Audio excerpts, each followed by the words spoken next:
The following is a presentation of The Day.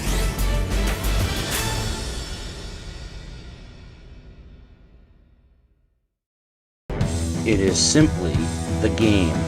Every time these two teams step on the court together, expectations soar. Highlights abound. Controversy is inevitable. St. Bernard dominated the ECC last season and etched their place in school history as state champions. Coach Mark Jones embraced their move to Division I and loves the team's potential.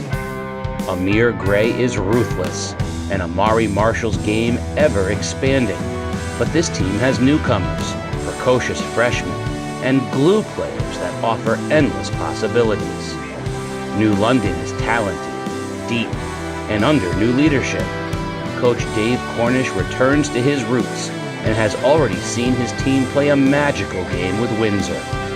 Savon Warren, Boo Boo Phillips, and Devin Williams are the three musketeers, but Julius Washington is emerging, Caden Gaskin electric, and the Whalers are poised for the jump.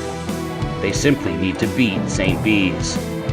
The crowd will be loud, the gym will be packed, and the expectations will be impossibly high. It is, of course, the game. The Whalers and the Saints in an early season ECC showdown live from the John T. Conway Gymnasium on game day on theway.com.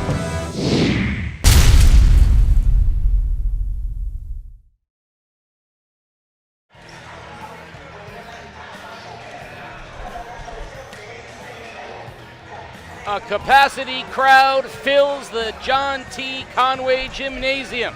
The Madison Square Garden of the ECC is filled with energy hearkening back to the 80s, where two teams lit this place on fire, and tonight the New London Whalers host the St. Bernard Saints in what is simply known as the game. All of the action live here on Game Day. Game Day is brought to you by Waterford Dental Health. All that's good begins with a smile, and man, I am smiling. At Waterford Dental Health, your smiles are our top priority. Our entire team dedicated to providing you the personalized dental care that you deserve. So go visit them at waterforddentalhealth.com to find more information. That's waterforddentalhealth.com. Casey O'Neill, along with the sartorial giant that is Chris Giusti. And Juice, there is no other place like this place when the stakes are high. Friday Night Lights, Casey. What a great place to be to watch high school basketball. You know, the ECC is unique in that there's only one public high school in each of the towns of the ECC, but this is as close to a cross-town rivalry as we're going to get, as many of the players on both rosters grew up pounding the rock on the streets of New London and the playgrounds of New London. So there is a familiarity there, and there's definitely a respect there, and we're going to see the first of possibly three showdowns between these two heavyweights. Well, you talk about familiarity and respect. That harkens the sports doctor. He's lurking somewhere. Sports doctor, what do you got? Hey, Casey, Juice, Happy New Year, guys. I'll tell you a couple things. Dave Cornish is home. He's at New London High School, where he sat on the bench with Chop Parker for many years. But make no bones about it, he's expected to win. He's got a loaded cupboard of goodies over there. This New London team is ready to roll. And I don't care if it's the AD, if it's the team, if it's the coaching staff, it's the players. They expect to deliver yet another state championship on the banners up there this year. As for St. Bernard's, well, they got their banner last year. So how do they continue that winning tradition? That's going to be a big piece to the puzzle tonight. And, Coach, it's not early anymore. This is league play. We're knee-deep in it. Thank you, sports doctor. And, you know, it's a great point. I mean, New London has been the green and gold standard of the league for such a long time, but the St. Bernard Saints have ascended to the top of that mountain, defending state champions. They're now in Division I, taking on all comers. You know, they lost a very competitive game with the state's number one team, East Catholic. They lost in another, game to Windsor, who's ranked fifth, in the state. This is a team whose early season schedule has been lights out, all designed to go up another level. Now, this New London team, though there's banners everywhere here, this New London team hasn't won yet. They seem poised to make that jump. They haven't beat St. Bernard's yet. Yeah, and although the atmosphere is going to be a playoff-type atmosphere, it is still early in the season. Both coaches are still trying to figure things out, trying to figure out what guys they can bring in off the bench in crucial situations. So this is a great opportunity for both coaches to see what they have and kind of prepare themselves for later in the season when the games mean more. It's a contrast of styles. Even though they're very similar, there are some significant differences in how the two teams play, not the least of which is that Dave Cornish has stepped it up into juicy level of attire. He is now, I don't even know how well, I can't even describe how good Coach Cornish looks. The St. Bernard staff, they got the t-shirts and the sweatpants, and it's like I've been there, but Coach Cornish, he went three-piece tonight. That tells you how big a game it is. I mean, those are some clothes that you bring out. Those are only brought out for special occasions right there. Yeah, A+. You know, cannot deny the compliment. A+ for Coach Cornish tonight, and he's hoping that his team responds to look good, play good. Now you saw next to him also in a very lovely sweater vest, a person that I think has more impact this year on New London, and we're going to talk about it, and that's Dan Spellman. Great coach in the area. Spell on the bench with Dave. Coach Ruggiero, who I hope is watching right now from Florida. He went back to Florida, but Dave surrounded himself with some really great basketball people. So this team is learning from a very deep roster of coaches, and I think you're going to see that means New London's going to continue to learn and get better. But they still have to climb that St. Bernard's mountain. They haven't been able to do that yet. So we are moments away from our tip here. We'll be waiting for the national anthem. It's going to be brought to you by New London's Crystal Christie. She'll be singing the national anthem.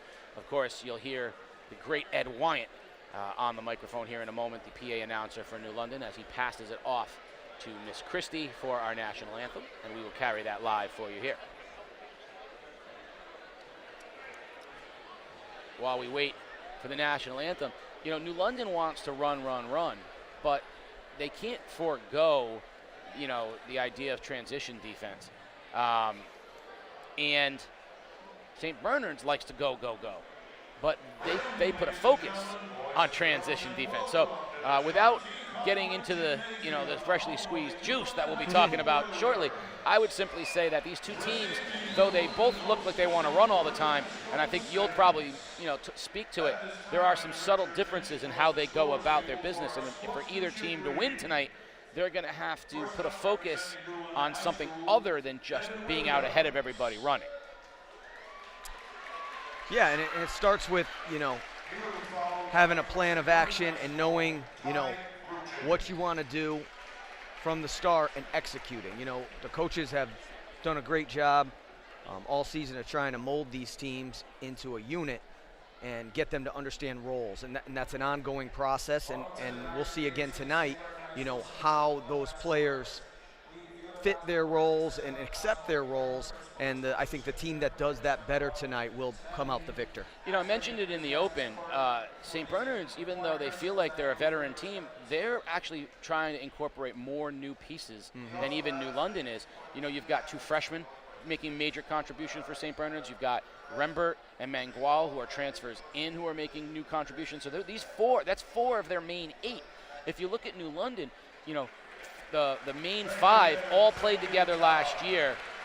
Simons Gaskin, who's the freshman, is the only real addition to that rotation. So in some ways, St. Bernard's is farther away from incorporating everything. Here's Crystal Christie with your national anthem.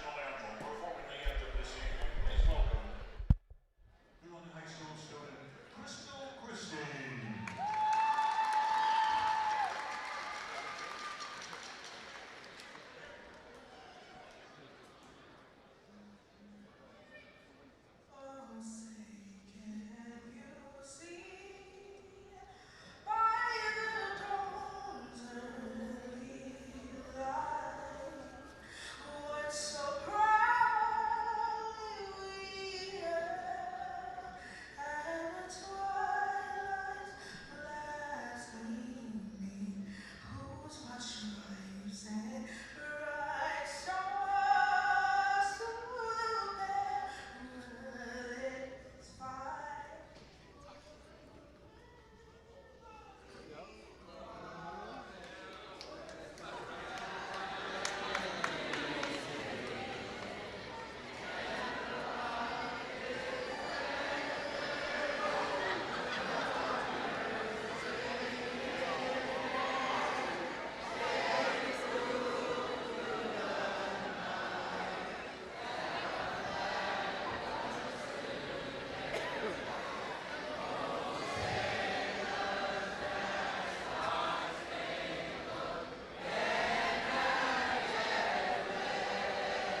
I got to tell you, I have been a New London guy for my whole life, and I don't know that I have ever been prouder of a crowd here at the John T. Conway Gymnasium. The mic goes out, reminiscent of the Boston Bruins back a few years back. The crowd took over and brought us home.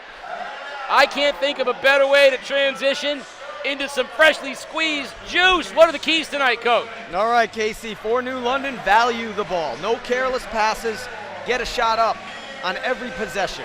Attack the rim. Don't settle for threes. Use your athleticism to create opportunities at the basket and crash the boards. Get extra shots by outworking the Saints for offensive rebounds. For the St. Bernard Saints, no cheap ones. Can't get into foul trouble. No silly reach-ins or fouling jump shooters. Find Dev, deny the New London sharpshooter, and make others take shots. And keep it in front. Don't allow New London to drive to the basket. Protect the gaps. Close out on shooters. I think you said, both teams want to run. The Saints take a lot of pride in transition defense. New London needs to find that same pride in the transition defense. You got a lot of, tradition at New London. I hate to say it, but there's a lot of tradition of that sort of turn the game a little sloppy. But the transition defense needs to start right away, because if you let the Saints get out and run, this is what the league learned and the state learned last year, was every time the Saints went up against a team like a Windsor or a team like a Bloomfield, where everyone said, well, they're not going to be able to run with that team, the Saints ran those teams out of the gym. St. Bernard's, if you let them run, will run you into the ground. Yeah, but I think it's the same for the Saints. They need to get back too, because if they don't get back, New London's going to run them out.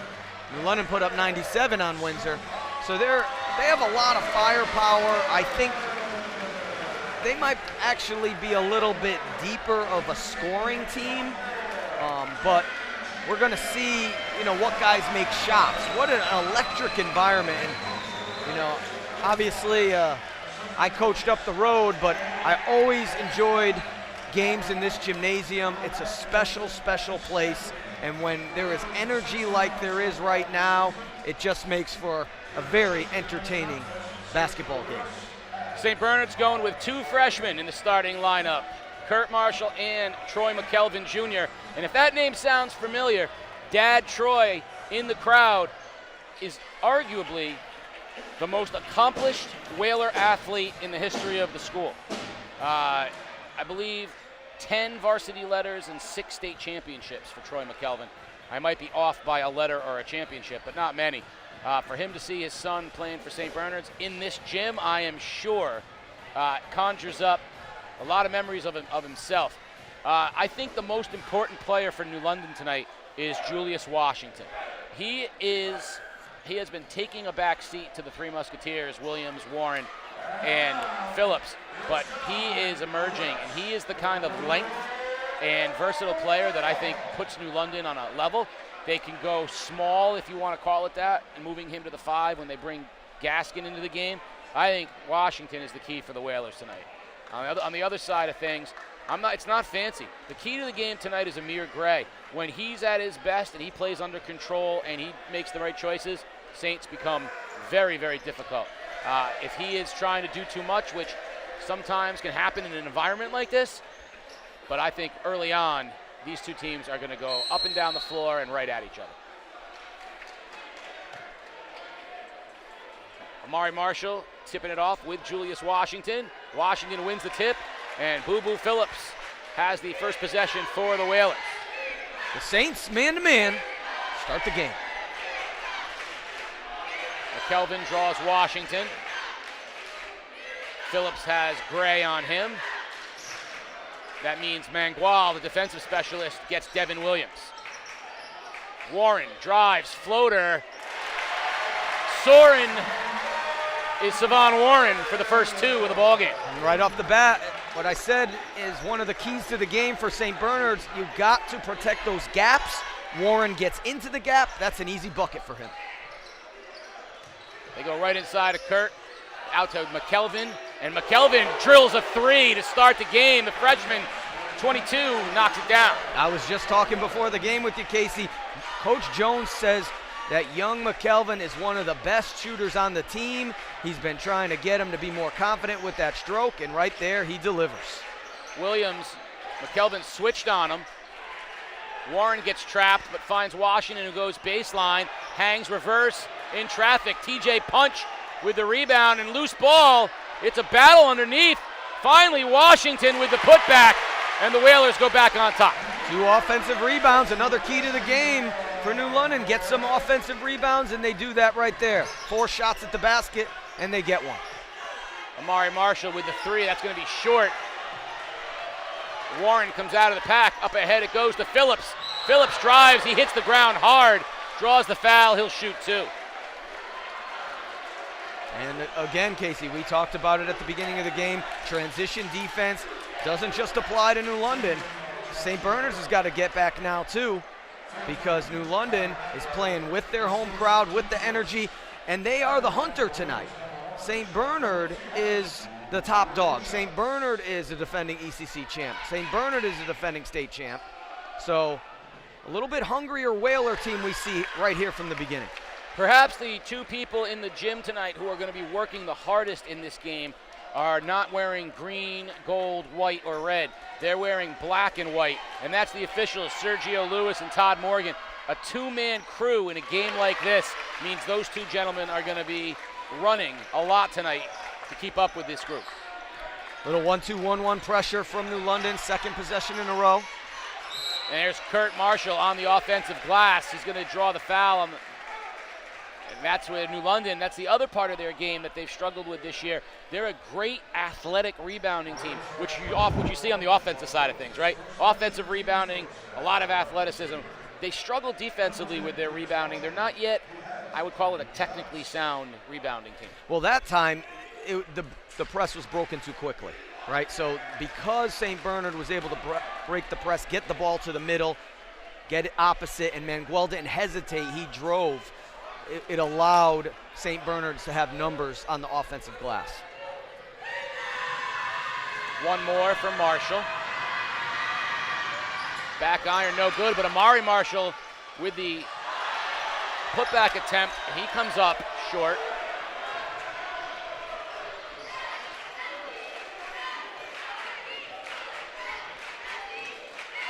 Phillips with Gray on him. And he slides on the floor, and we're going to call a travel. That's unfortunate. That's, I think, a parquet issue. Good sound defensive technique, though, from Gray. Really forced Boo Boo to go left there. 1-2-1-1. Don't throw it to the corner. That's where they want it. And that's the guy you want trapped, too, is Manguel. He gets it to Gray all the way to the basket. Gray, and we're going to get an offensive foul. TJ took the punch. Stood in there and got the charge. Yeah, great step in there. Was a close one, was a bang-bang play. Amir's asking, why wasn't that a block? I think Coach Jones is saying something. Can I have an explanation, sir? And that's an easy one for the official. The explanation is, I believe he got there. That's, what do you want me to tell you? It's not that complicated. Up top, Williams. Drives, hangs, wild left-hand shot, no good. Rebound tipped out of bounds by the Saints. It'll stay with the Whalers. Williams so good as a scorer. He can use either hand. He's acrobatic. That time, that one just kind of hung around the rim and didn't go down. Love seeing this place packed, and it is. Crowd just kind of waiting for these 2 teams to really go after each other. There's Warren with a 3, no good. Long rebound, he gets it himself. Bounce pass, Phillips blocked by Marshall, and Manguel comes out of the pack. Saints are going to try to run. There's that lazy transition defense, though, but it works out for the moment. Weak side, Washington tries to get the block on Marshall, and I'll tell you what, Kurt Marshall does not play like a freshman. He is aggressive. He is incredibly strong and has a sense for the basket. Yeah, a little sloppy right now, both teams. And St. Bernard, last time Kurt went to the line, missed both free throws, so Got to settle in here, make some free throws, cut into this lead. 6-3 Whalers.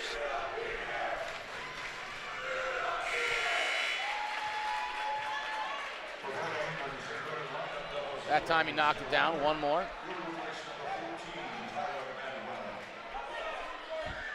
Naz Rembert into the ball game. He replaces Mangual. This will be interesting defensively now. Who Naz is going to guard. I think you're going to see New London pick on that wherever they see Naz lurking. Be interesting to see if the Saints stay man. He has Williams right now. That's a tough assignment. Let's see if New London runs Williams off the screen. High up top, Washington.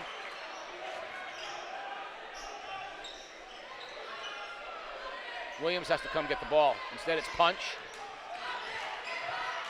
Warren, and they're going to get another travel call on Warren. And that offensive series was a little out of sync, and I'm not the coach, but Williams has to come get the ball there and get a touch, especially because he's got a matchup I think he would like with Rembert. Rembert, quick trigger three from the corner, no good. Warren with the rebound. Williams crosses over. There's a spot. Their floor is clearly slippery down there. Guys are falling left and right. Rembert up ahead of the pack. Back to Marshall. Blocked by Punch. Gray blocked by Phillips. And he was on the line. Whaler ball. Listen to the crowd. Not giving up on the play, Casey. The Whalers playing with a lot of energy tonight. And that's Marshall and Gray. Two Saints who are not used to getting shots blocked, especially near the rim. Williams, long three, in and out. Rembert pushing for the Saints.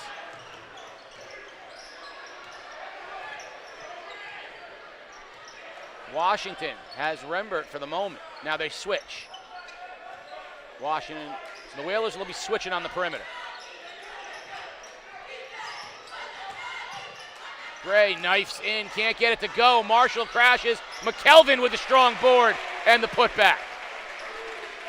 Two offensive rebounds there. Saints with the lead.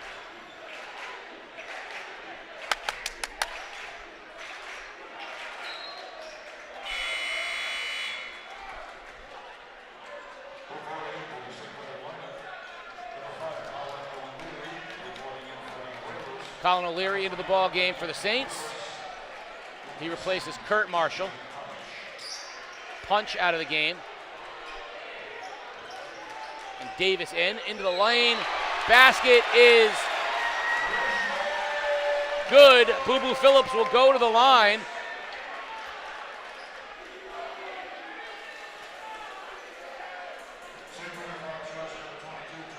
Fouls on McKelvin, so Phillips puts the Whalers back up on top, and he'll shoot the bonus. I mentioned Akeem Davis into the game for Whalers.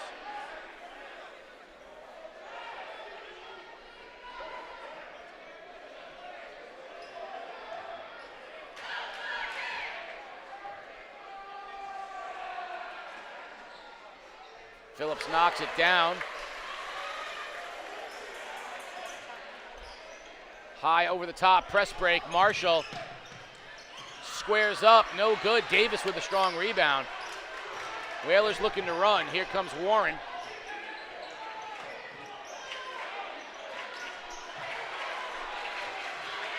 Phillips on the perimeter now with McKelvin on him. Gets a screen from Davis, goes baseline instead, picks up the dribble.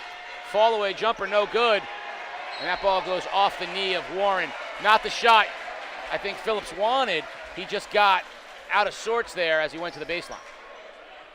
Yeah, but I'm impressed with the intensity in which the Whalers are playing with. St. Bernard still looks a little bit out of sorts, but only down two. Rembert for three, no good. O'Leary can't get there. Phillips gets there first. Knifing to the basket. Boo Boo Phillips wanted the foul, doesn't get it. It's out of bounds off the Whalers, and therefore the Saints will have the basketball. And I think both teams, struggling to find the net, the bottom of the basket here early on. There's a lot of physicality in this game that they're letting them play. Gray, reverse layup, no good. McKelvin crashes, can't get it to go. Lid on the basket right now for these teams. Phillips tried to thread the needle, Williams, but instead Marshall comes the other way. We're going to get a block on the floor against Devin Williams, so no basket. Saying it's on the floor there, so that'll put the Saints underneath the basket here, down 2 with 2:17 remaining.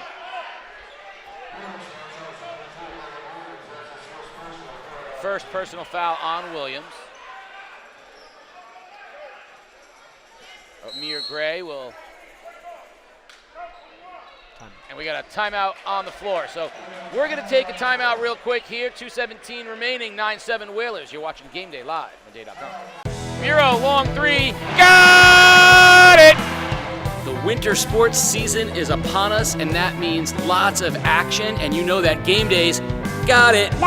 We want you to submit your best Got It videos. Age, young, old, in between, men, women. Hey, if your dog can howl it, send it in. We want your best Got It's, and we will put them on the air. It's time for you to go out and get it, because Game Days got it.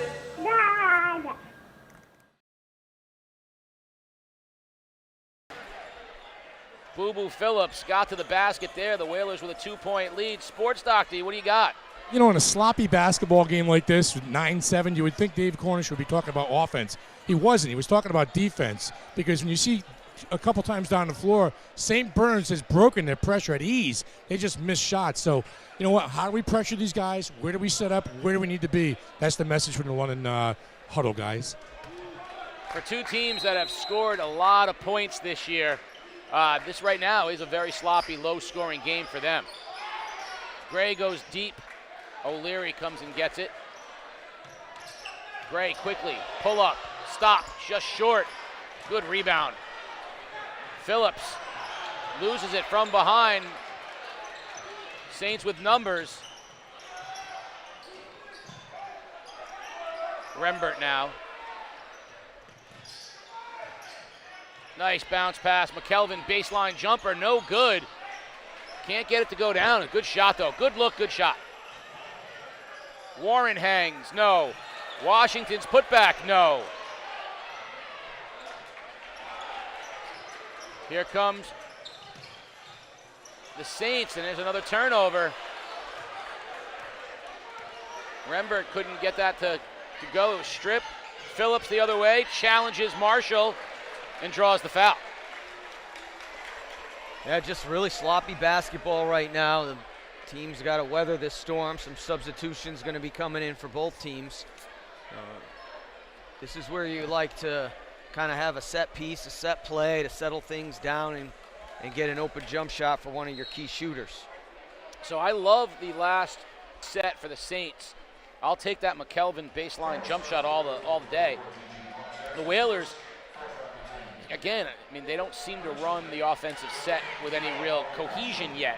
That's something that they, are learning. And when things start to get a little frenetic, they go right back to the launch it and crash, right? I call it the old chuck and crash kind of thing. They're so used to getting those rebounds.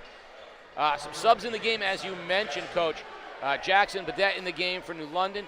And in the game, also back in the game for the first time is Caden Simons-Gaskin. And Ty Grudgeon into the game for the Saints. Marshall back in as well. And New London takes the press off, so straight man-to-man. It's a tough matchup for Badette. Marshall for three, long, no good. Devin Williams with a rebound. I think the Whalers will give that shot up. Williams hangs, left hand blocked by Marshall. Out of bounds. It'll stay with New London. One of the things that St. Bernard has done really well, though, on defense is they forced primarily left-hand drives all quarter. So you notice that most of the time the Whalers are going to their left, which is their offhand for most of these players, and they haven't been able to finish around the rim. Well, here's one for you. With a minute left in the first period, Amir Gray and Amari Marshall are scoreless. If I told you that, you'd think that things might be bleak. 11-7, all things considered, not too bad. Foul on Grudgeon on the play on Gaskin. And And this freshman is going to be dynamic. They call him KK. He's electric. Amir Hall checks into the ball game. We watched him play great in the JV game. Shot the lights out in a Whaler JV victory. You want to talk about a great game? The JV game between these two teams was fabulous. I mean, really elevated play. Sometimes you see the JV games and they're a little sloppy. This game was really well played. Now, we're going to get Gaskin to the line because the new rules this year, for those who aren't aware, 5 fouls and you shoot 2. The 1-and-1 is gone. 5 fouls and you shoot 2, but at the end of each quarter it resets. So Gaskin will have 2 free throws, and he's got a great energy, and he's also got a great demeanor to him. I've known him since he was, a little league football and baseball player. And Mom, Carrie, and I have known each other a long time too, since she was in high school. And KK just has a real, it's funny to have both calm and energy at the same time, and he does. He brings a lot of life, but he's got a great demeanor to how he plays. Mangual back in the ball game as well for the Saints. Here comes Grugin. Finds O'Leary, finds a cutting Marshall. Beautifully done. Great look from Colin O'Leary to Kurt Marshall.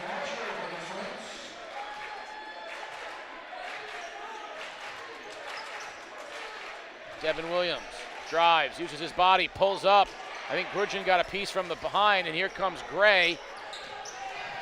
Trying to dribble through everybody, pocket picked. Here comes Williams ahead of the pack, and he scores. Gray tried to do a little too much and got his pocket picked. Little floater by Kurt Marshall, no good. And Badette goes up and gets the rebound. Marshall fouls him. That's going to put Jackson Badette at the line for New London, and this is where those fouls can add up. 2 free throws every time. And another big difference in this game, Casey, New London is 7 of 7 from the free throw line, and the Saints 2 of 4. So 6-point lead, and the Whalers making the ones that they call free. Badette will shoot 2 for the Whalers. Biggest lead of the game is 6.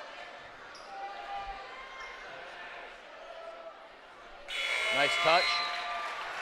Into the ball game for New London is now Jameer Hall, the twin brother of Amir Hall. So the Whalers right now have 3 freshmen on the floor.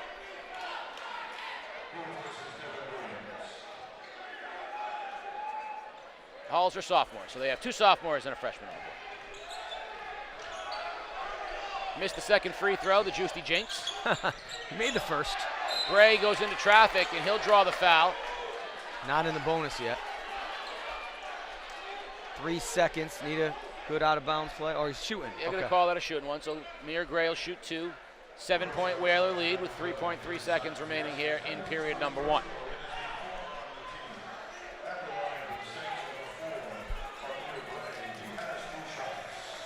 So 2 shots for Amir Gray, trying to cut into that 7-point Whaler lead. The first one is good. He'll get another. 3.3, enough time for the Whalers to try to get one last shot off at the end of the period. We'll see if the Saints put on some pressure. Gray knocks them both down. Badette will inbound. No pressure. Hall launches it from half court. Good if it goes. No good off the back iron. Off the backboard. We're at the end of the first period. A 5-point Whaler lead in a sloppy first period. 16-11 Whalers. We are going to keep it here as New London High School is going to pay tribute to one of the all-time greats. Tyson Wheeler, just inducted into the URI Hall of Fame, state champion, and in my opinion, the best Whaler basketball player I ever saw. No disrespect to Chris Dunn or Alan Cheney or any of the other Whaler greats. I'm from a generation where Tyson was the guy, and it's just good to see him getting his credit here at New London High School, having just been inducted into the URI Hall of Fame. Of course, he and Catino Mobley took down Kansas back when URI was the darlings of the NCAA tournament.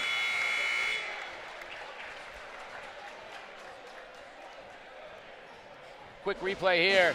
You see the look, punch comes from behind, and then Phillips comes from behind. Whalers not giving up anything easy. Speaking of not giving up anything easy, Sports Doctor, what do you got? Mark Jones in the timeout and in between quarters, very animated. He said New London's getting to every 50-50 ball imaginable, and we're blowing every layup. He said we can't possibly play any worse, and we're only down, 5 points? Take care of the basketball, make some layups, and let's start imposing our will as the St. Bernard Saints, guys. You know, that's the kind of point that you made, Juice, a minute ago when you said, they were breaking the press easily. They're just missing shots. What's funny is I think Coach Cornish probably can say something similar. I don't think he can fault their effort as far as getting to 50-50 balls. But I think he's going to say, we're playing sloppy defense, we're playing lazy defense, and we're taking bad shots on offense, and we're still up 5. Imagine what happens if we become more efficient. No, both teams can't finish. New London 4 of 15 from the field, and the Saints 3 of 13 from the field.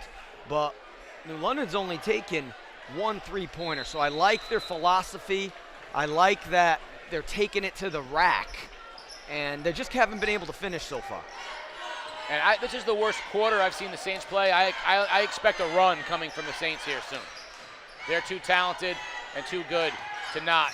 There goes Mangual. Nice dish to Marshall. There it is right there. Drive, take advantage of the Whalers' aggression. Saints staying in the man-to-man.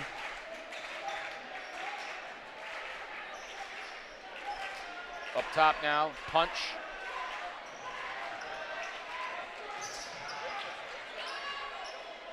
Larry on Williams.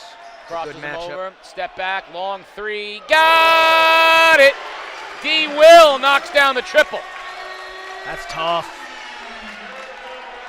Larry, one of the best man-to-man defenders in our league, and just can't stop that. A little crossover, step back. And a turnover here from the Saints. Phillips got there first, but it doesn't matter. It's a backcourt violation against St. Bernard's.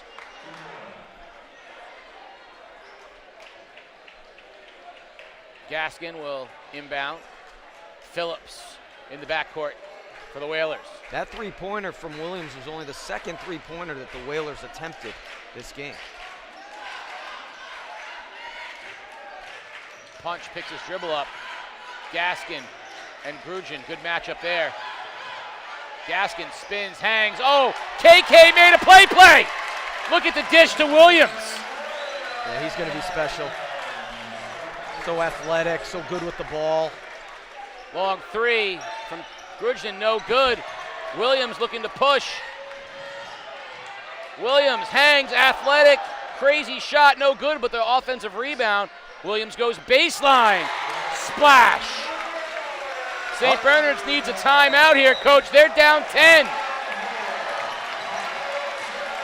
And one of the things that they were able to do well in the first quarter was keep Devin Williams cool. He's heating up, Casey.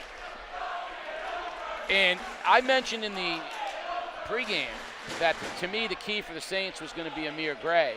He has not made a bucket from the field yet and has struggled trying to, dribble through pressure a couple times. I love what the Saints did the last time they had the ball, right? I think the Whalers are susceptible to a beat them off the dribble, weak side kind of crash. Let's see what Jones dials up. Let's take a look here. Speaking of drive and dish, that's a good look from the freshman. And I've been impressed with the New London game plan because, again, I watched the game on Tuesday night when they played Norwich Free Academy. They shot a lot of threes, and, they weren't falling, and it allowed NFA to hang around, and NFA's got a scrappy team. You can't take them for granted. They were able to put them away in the fourth finally, but tonight they're not messing around, and they've gone to the rack. And now they haven't gotten those shots to fall, but they're going to the rack, and that you establish, it's almost like a fight, right? You establish those body blows time after time going to the rack, and that will eventually open up easier shots on the perimeter. There's Gray's spot. He's so good, crossover to the elbow, knocks it down. I expect to see Amir Gray in these last 6 minutes. Well, he's going to have to step up, but it's a little different look now from the Saints. A 3-2 zone with Amari Marshall at the top. A lot of length in this zone.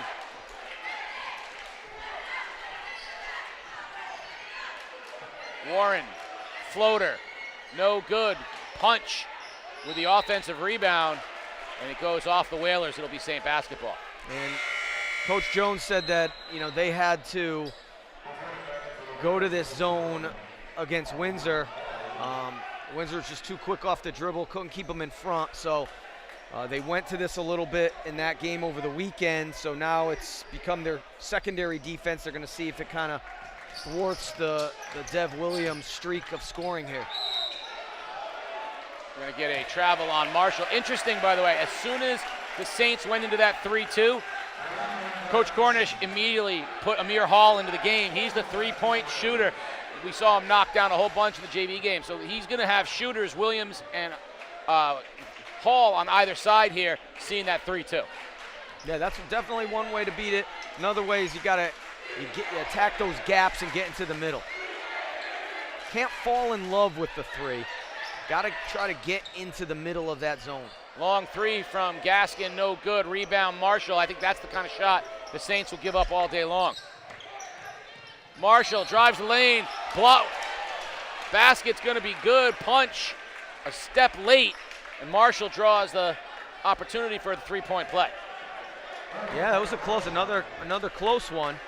Amari took it to the basket strong. With New London interior defense has been solid tonight, and they've altered a lot of shots. Coach Jones will probably say we missed a bunch of bunnies, a lot of easy ones, but give credit to New London's interior defense, and they were there right to try and take that charge. Can't get the bonus to go. Whalers will come in the other direction.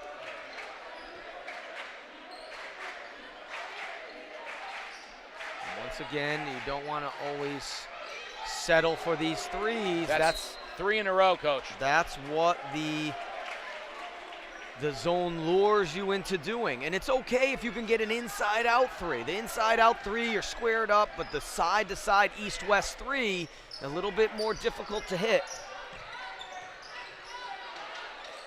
McKelvin. Marshall, 16-footer, buries it. That's a great shot. Mari Marshall likes that area. Down to 4. Saints staying in the zone. Yeah, why wouldn't you? 3 empty trips in a row. I want to see New London. We're going to get a timeout here. And we're going to keep this one here because we're going to dissect how we would approach attacking that 3-2 zone. Now, you've won, hundreds and hundreds and hundreds of games at many levels.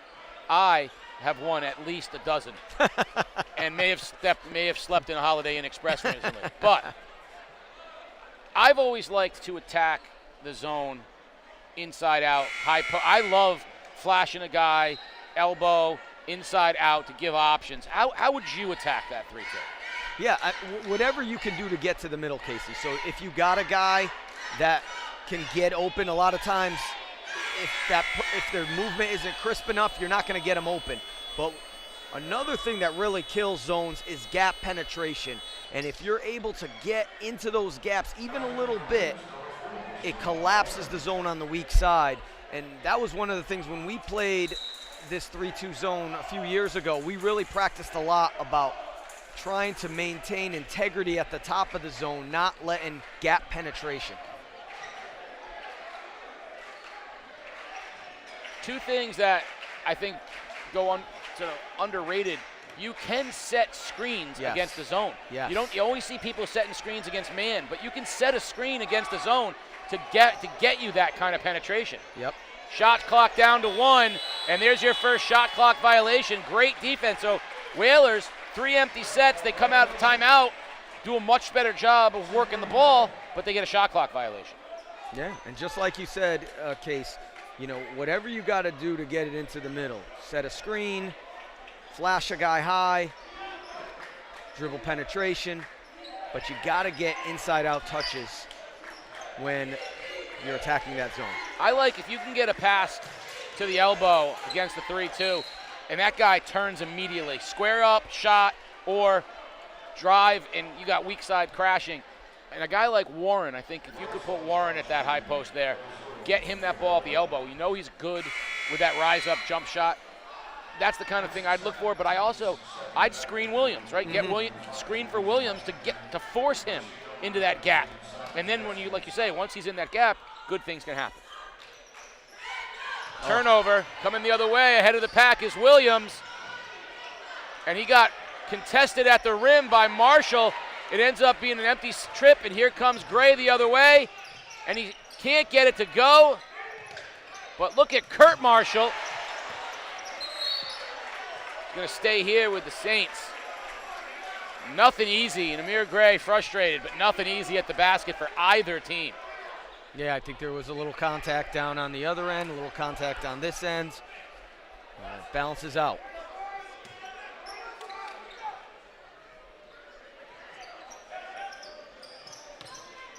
Good defense by Phillips. McKelvin rise up three, back iron, no good. Look at the strong rebound by Kurt Marshall. He is a man. Down to 2. Whalers haven't had a basket in a while. Yeah, 8-0 run for the Saints, Casey. See, there's Washington. I love it. Washington flashed, but now they're out of that 3-2. Yep, Saints back in man.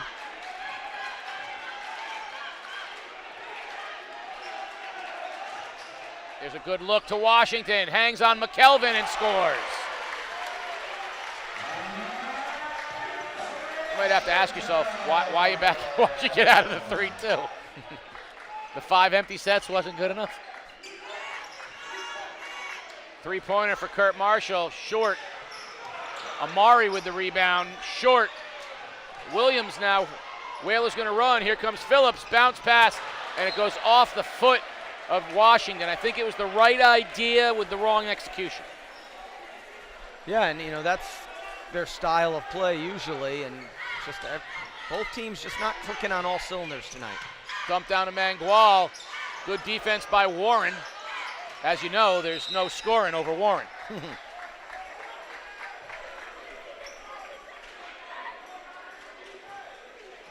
Looks like the Saints back in the 3-2. And it's easier said than done when you got a guy like Amari Marshall at the top of the 3-2 to get it into that high post. That's a good long. There was an attempt right there. Good hands by Marshall. We've seen Waterford. We've seen NFA. You're the NFA architect of that 3-2 zone. We've seen some teams when they have length operate out of that 3-2 really well. Williams all the way to the basket. No foul. Hall. Warren. And he gets the friendly roll. When teams no one beat you, but when teams attacked your 3-2 zone, because you had Mason Jackson up at the top of yours, similar to Marshall with that length. Absolutely. Mangual for 3, in and out. Marshall again, Kurt Marshall with the strong rebound. He'll go to the line to shoot 2. And he is playing like a man that's been a part of this rivalry for 4 years, and he's come to play tonight, and thank goodness, because not much going right for the Saints. Stuck on 21 points, and Sports Doctor gave us a little over/under, and we are far from that number. Sports Doctor.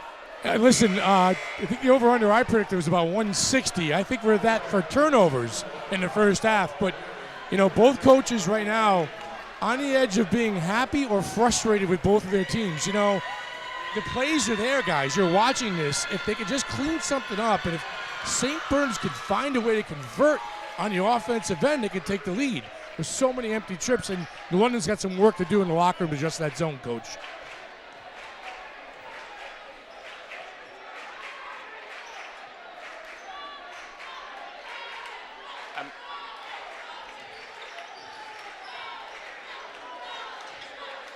I want to thank everyone who's watching Jonte the Drummer's live stream coming to here on game day.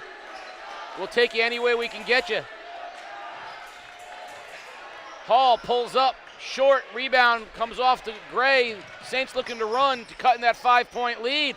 And Amir Gray wants the foul, doesn't get it, but he gets the bucket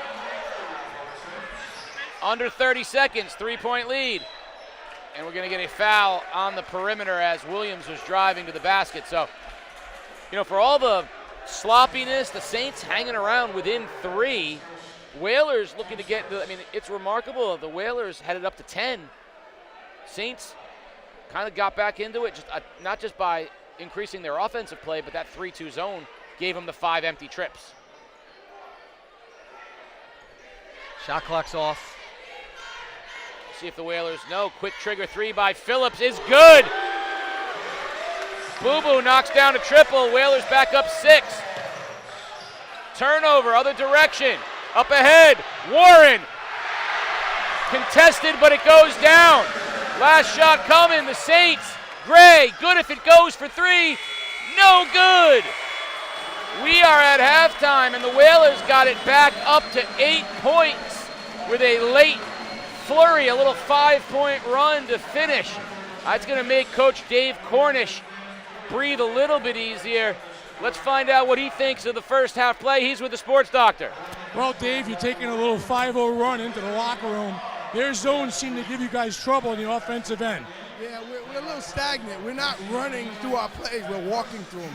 So once we'll make that adjustment in the locker room. What were you pleased about in the first half, Coach? 50-50 balls, a hustle out there? Our energy, we're trying to take charges. We're going after the loose balls and rebounds. All the little things I told him that's going to help us win this game. Little things matter. Coach, good luck in the second half. Casey? Thank you, sports doctor. We're at halftime, 32-24. So listen, the Got It of the Week is brought to you by My Guys at CNS Pawn, downtown Norwich. Go check out My Guys. Tell them you saw them on the Got It of the Week.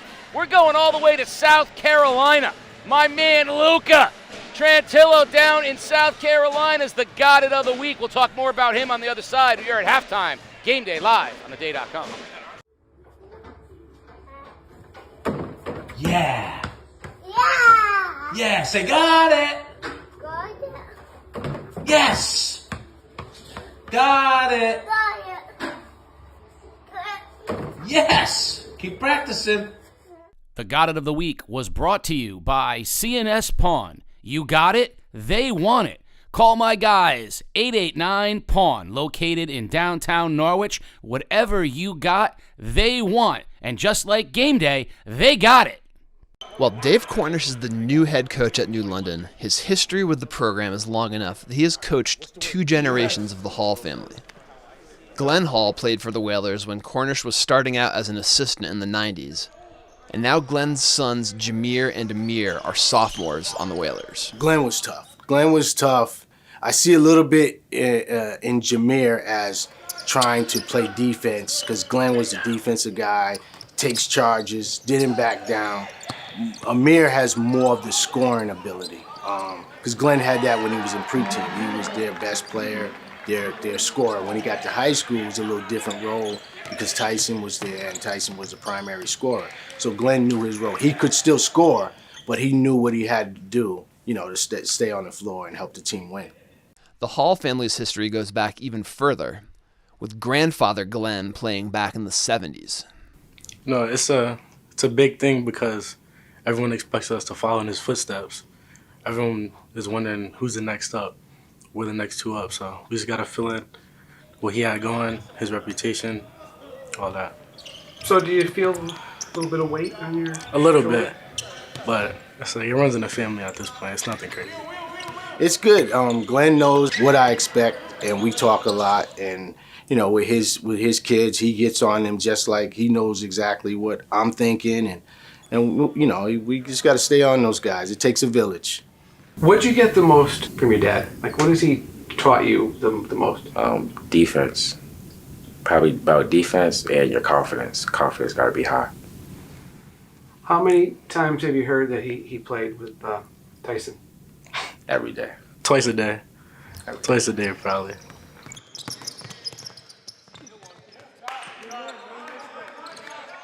Last year, I ended up leaving ECCs and trying out a new experience, which was Putnam Science Academy, which was actually not a bad experience. It was really just better ball players in general, better comp, playing versus higher players in the state and the world in general. It was just overall great experience to have. just playing against those high kids alone. What brought me back was I reclassed in. I was thinking, because, you know, all the class coming in from Putnam, I was thinking what would be the best fit for me coming back to CT. And obviously, kids that came off a state championship, obviously. And it's just a better team overall. These kids just want to win. Like, they're not worried about their stats. They're not worried about how many points they score. They're not worried about the headlines or any of those things. So they see, oh, okay, Nas can come in and help us. You know what I mean? And they know him, you know, their whole life. Me and him always had chemistry. We played with each other since we were little. I played against him, and I know what he can do. And I knew that I can shape my game around his, and he can shape his game off mine, because I'm not just a scorer, I'm a playmaker. And he's a scorer. So I feel like we can both score, and he can play make too. There's not going to be any ball hogging. It's exciting, and for me as a coach, it's exciting to watch. To see them come together, it's unbelievable. It's been a great experience, honestly. The experience I wanted. Not schooling and basketball-wise. Schooling is calm, exactly what you need. Teachers helping you 24/7. And basketball-wise, you got the guys with you, you know, constantly 24/7. Always around you. You got classes with them. They can help you. They don't let you slack. It's just basically a big family over here, and I feel like that's what I needed most, so that's why I joined Saints. It's time for Game Day's Grade 8 Plays of the Week. At number 8, Eastline Basketball's Nick Petrini takes it to the rack. Oh, he's a dual threat. Vikings off to a 4-1 start. At number 7, Bacon Academy's Theo Koutsafavis. Pump fake, slide step, 3-ball, got it. At number 6, Soren Reef, the Beast, with the mush. One of his 3 pins, he goes 4-0 in the Killingly New Year duels. At number 5, Alex DePerry and the Stonington boys basketball team are 4-1 because of the blocks. At number 4, James Linder, Montville Wrestling against New London with the, oh, look at the quickness, it's a super duck. Linder is the man. At number 3, Ledyard Basketball's Adriana Hardizan, fast break against Fitch, the spin, stop, pop, knock it down, 22 points in the loss for Hardizan. At number 2, a little poetry out in Wheeler. Keith Zardes behind the back to DeAndre Branford. Oh, what a pretty basket for Wheeler.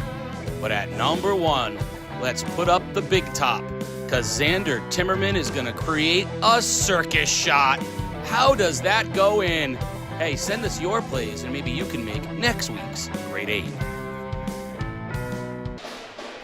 Hey, John Tay, the drummer, bringing the house down here at halftime. All the TikTokers out there coming in live on his stream, checking out Game Day. Welcome to the chaos that is the John T. Conway Gymnasium. You know, one way to go about attacking that 3-2 is knocking down a long triple. But I think both coaches need to kind of do some things differently. So let's talk about what they need to do moving forward. It's time for our second half adjustment, brought to you by Casey Chiropractic. Located in Colchester, Connecticut, Dr. Casey and his team are dedicated to providing quality assessment and planning for total body health. From head to toe, Casey Chiropractic will work with you on moving better and feeling great. Give them a call at 860-537-2202 or check out CaseyChiro.net for more information. And listen, this isn't just an ad. I know how great they are because Casey goes to Casey. And I've never felt better in my life, but I might feel even better if you can help me understand what we need to see differently from these two teams. Well, I mean, New London played a great half. Both teams did not shoot well. New London was 11 of 28, and the Saints were 9 of 27. But I thought New London operated with the game plan that they needed to operate to beat St. Bernard. And the one thing I would say they need to do better is what Coach Cornish said it right at halftime. They need to get into the flow of the half-court offense earlier against the 3-2 zone. Wasted too much time on the shot clock before they get a shot off. For St. Bernard, right now it's just one of those nights that the ball's not going in. So what do you have to do? You have to create extra possessions because, sometimes this ball's just not going to fall. You need more shots. So first of all, you can't turn it over. You're taking away shots. Some careless dribbling, some careless passing. We saw backcourt violations, just some uncharacteristically, poor decisions with the basketball. And then, maybe you might have to take some chances at, trapping out of that 3-2 zone to try to create some turnovers. Not yet, but it might get to that point where if you need to create extra possessions. But I'm sure that Coach Jones is just going to hope that if he can weather the storm here and his guys could get hot, the tide can turn really quickly. We just saw a score that looked like it was going to be a 3-point halftime deficit for the Saints go to 8 in just a matter of seconds. We know St. Bernard's has that kind of firepower that they can do the same and cut into this lead very quickly. Cedric Semillion, Jack Philistine in the house tonight. Some of the current, or some of the former Saints, that's a group of former Saints. One of the ways that you might want to go about attacking it, you saw the got it of the week, a guy down in South Carolina, Luka, 2 years old, already raining threes, but you know why? He's a Pacetto.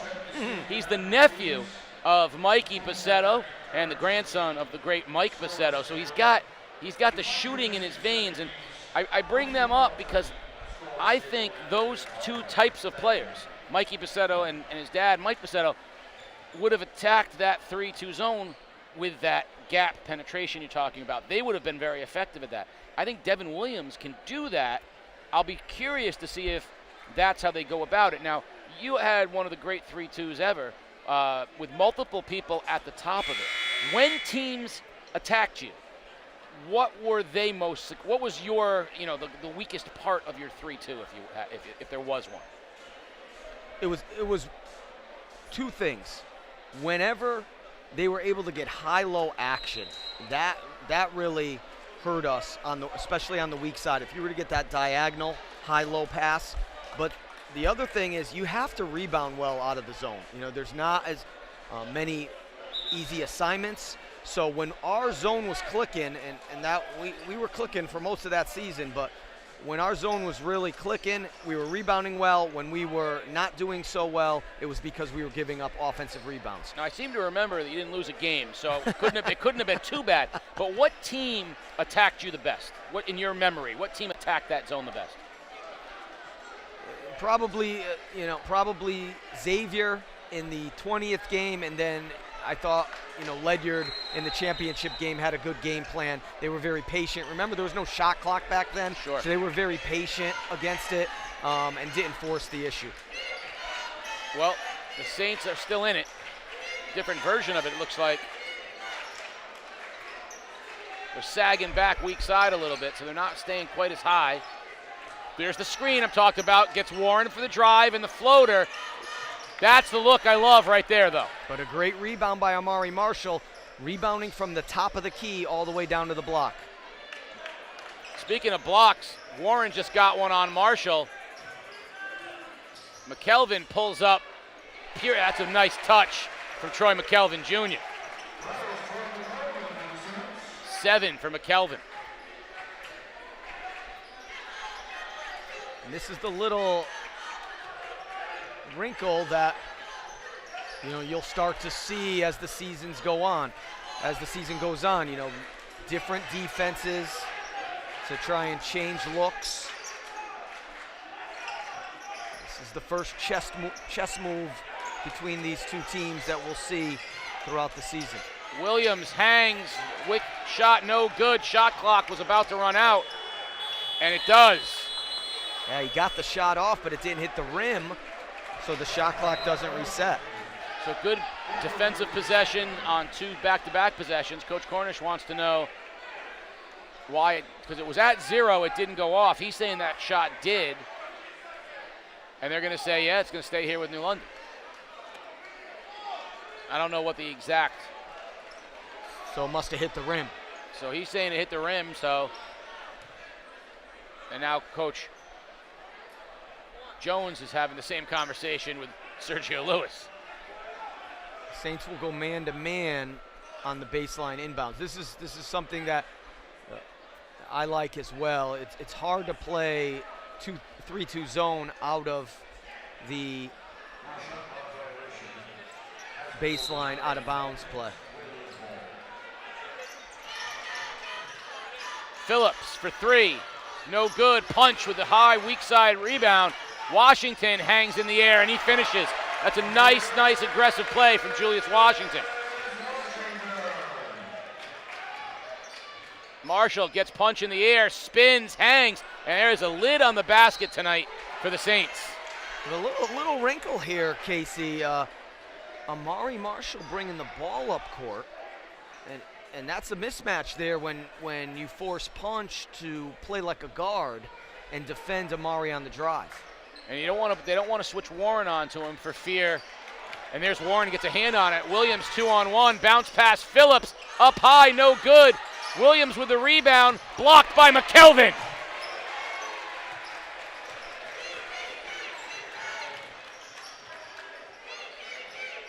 Rembert, crossover. Gray, long three, no good. Tipped out of bounds. Whaler basketball. St. Bernard is now 1 of 10 from three-point land.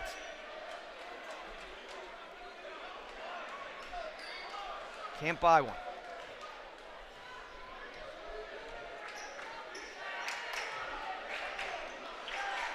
Whalers patient on this possession. Phillips and Warren. Up top, open look, Williams. Good closing by the Saints. Williams hangs, left hand. The basket is good. That's a little three from D. I like that, Devin Williams, left hand. And attacking the gap with his right hand, which is his strong dribble hands. And they're going to call a foul. Coach Cornish wanted the travel on McKelvin, but we're going to get a foul on the floor. That's going to be on Williams with the hold. That's his second. So once again, the key there for the success on that Whaler possession, getting into the paint, getting a piece of the paint. 2 for Troy McKelvin Jr. Nice looking shot from the freshman. He's going to be a good one. He and Marshall are going to be nightmares for people over the next couple of years.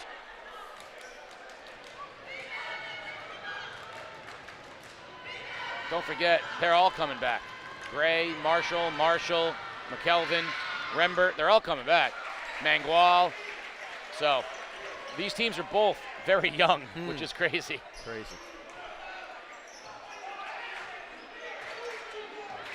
Eight-point lead. Good hands. Punch has got it tied up with Marshall. We're going to get a jump ball. Freshmen have scored 18 points today for the Saints. The other veterans only 10, but they do have the possession arrow, and they have an 8-point deficit to try to cut into.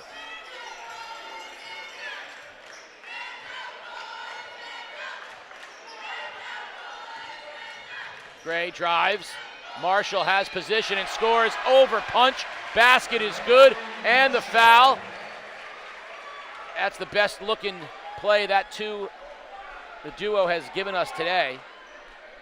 Lead is 6 with a chance to cut it to 5.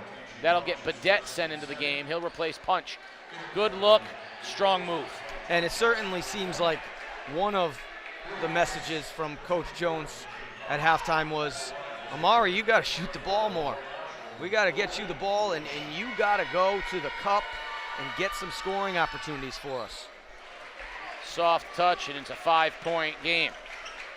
And he's been fantastic at the top of this 3-2 zone.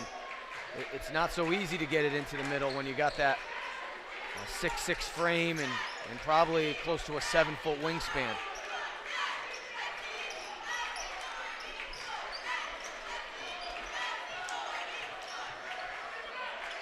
Whalers very patient. Shot clock down to 10. Screen. Williams zips. Phillips. Shot clock down to 5. Gonna have to get a shot off. And at the buzzer, no shot. Shot clock violation. Another great defensive possession from the Saints. And I think Coach Cornish, probably told his team, we don't have to settle for threes, but at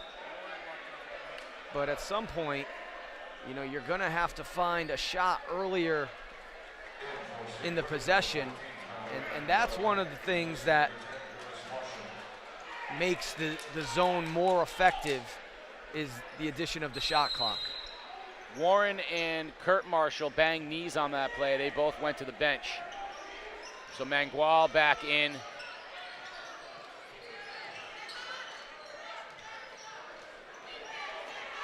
Gray, stutter steps. Dangerous pass to Mangual.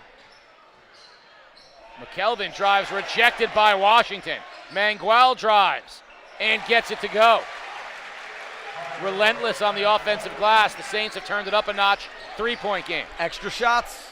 You got to get extra shots, Casey. When it's not your night, when you're cold, you got to find a way to get extra shots.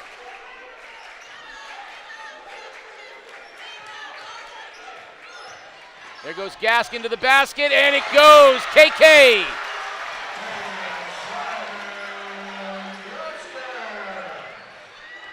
Mangual on Badette, scores over the top of him. Both teams attacking the basket. Yeah, that last time they set a high ball screen on Amari, and he went under it.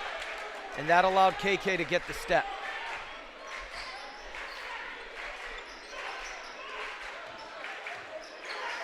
Under 3 minutes. There it is again. He's going under it. Williams pulls up, knocks down the three. D. Will with the triple. You got to fight over that high ball screen when you're playing the top of that zone. Wild shot by Rembert, no good, but it goes right into the hands of Amari Marshall. Right now, the Whalers are just getting beat on the offensive glass, and St. Bernard's is capitalizing with those extra shots. Yeah, but two good play designs, the last two possessions down by New London. High ball screen, okay, so Coach Kurland always used to tell me, he who has the chalk last wins. So now what Coach Jones needs to do is make the adjustment and have Amari go over the ball screen. You can't go under the ball screen, over it, fight over it, anticipate it, call it more communication, anticipate it, fight over the ball screen so they can't get that open three or the dribble penetration. Davis back into the game. Right now, Coach Cornish is looking for a rebounder. Punch wasn't getting it done. Warren came off with the knee. Badette got beat twice. So now he's going with Washington and Davis to try to counteract the relentless nature of the Saints on the offensive glass. Davis, not much of an offensive threat. Let's see if he takes the punch roll in the high post, and he does. He sets the screen. Phillips, dangerous cross-court pass to Washington, and he bullies over Mangual. That's a nice pass, nice move. That's that long diagonal high-low pass. That's also a weak spot of the 3-2 zone. Rembert loses it.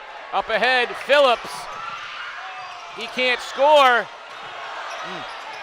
Probably should have gone with a pass. Washington, no call. Now the Saints are going to run. There's a lot of mess at the basket. Rembert forewent the three. McKelvin will take it. No good. Gaskin falls to the ground. Out of all of this, here come the Saints. And we're going to get a foul on Gaskin, but someone put the tent up on the big top because the circus is in town right now. Sloppy. Physical. Refs letting him play. Once again, the Saints still struggling from the perimeter. Now 1 of 11 from the three-point line. Saints have really struggled from the line as well. Not a good effort from them thus far. Hall into the game, replacing Phillips with 1:45 remaining in the third. 7-point Whaler lead. Interesting, fouls at 4 for the Whalers, no fouls for the Saints. No, that's the 3-2 zone. And that was also a reason why they had foul trouble in the first quarter with playing their man. Strong rebound by Gaskin. Gives it to Davis, corner it goes, Washington, pump fake, strong drive. He'll draw the foul on Marshall, he'll shoot 2. Now, who was the player I said in the pregame was going to be most important for the Whalers? I can't remember who I said. Well, I think Julius Washington has deferred to the big 3. I think that's, that's what a good teammate does when you're the newest guy. But I think when he plays smart and aggressive, he adds a dimension to them. He is longer and quicker than a lot of teams really recognize. He plays at the rim. Now he's got to knock down his free throws and we'll be good. Yeah.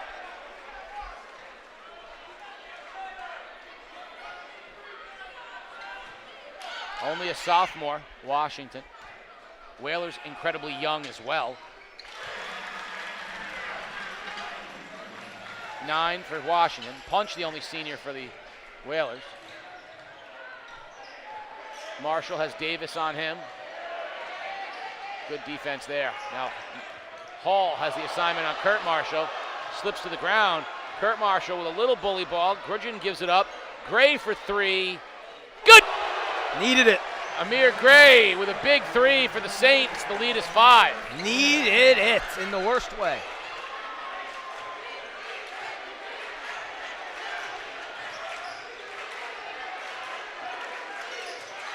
Williams, step back 3. I think Grudgeon got a piece of it. Saints looking to run. Marshall, Gray, long 3, short. Up ahead, Hall. Over the top of Marshall. Amir Hall with a very high athletic floater. Shot clock off. Saints with a chance at the last shot. They're down 7, so the Whalers have held here in the third period. Hall gets the assignment on Gray. Clock at 10. Look for the crossover. There's the double. Grudgeon, open 3. Good! And that's going to take us to the end of the third quarter. Saints are within 4. Something tells me more's in store. We're watching Game Day live on theday.com. All that is good begins with a smile. At Waterford Dental Health, your smile is our top priority. Our entire team is dedicated to providing you with the personalized, gentle care that you deserve. Part of our commitment to serving our patients includes providing information that helps them to make more informed decisions about their oral health needs. Our website is a resource we hope you'll find both useful and interesting. Contact us today at waterforddentalhealth.com.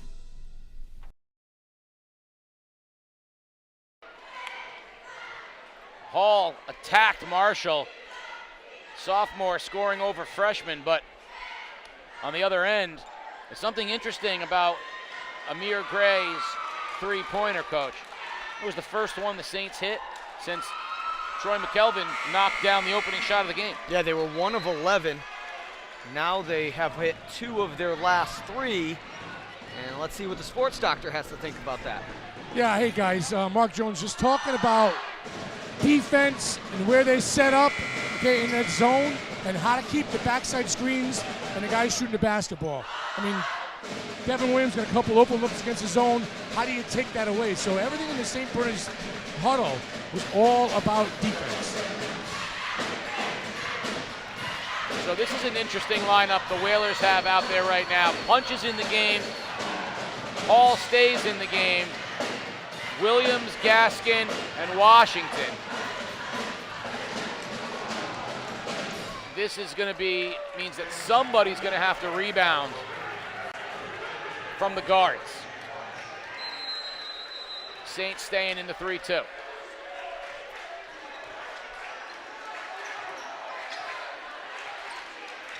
Give and go. Gaskin had it stripped. Saints are going to run.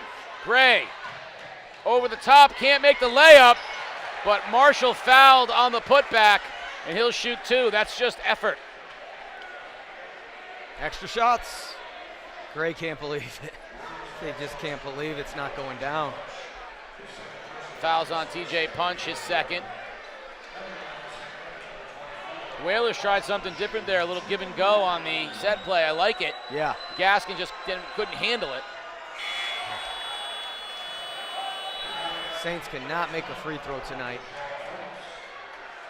Phillips into the game, Hall back out. Looks like Warren's going to check back in the game as well. Marshall gets the second one to go. Warren's going to replace Gaskin, so the Whalers will be back to their original starting five.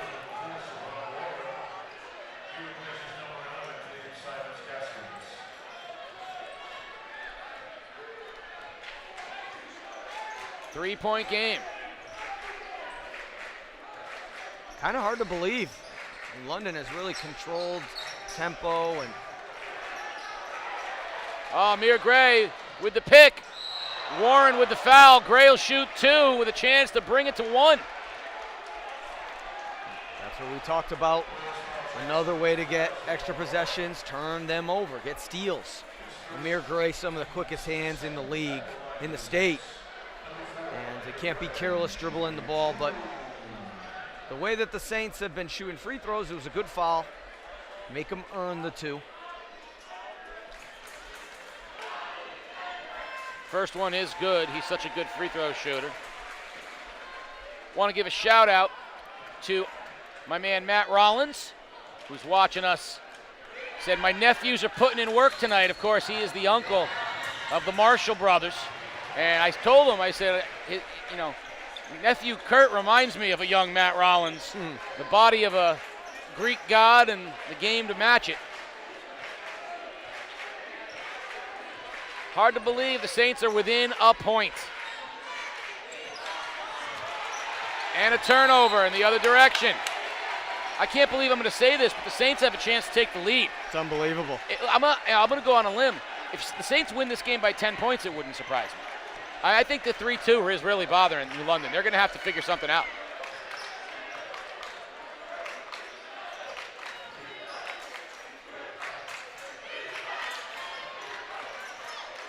Mangual, pump fakes. Marshall, no good. Weak side rebound from Washington.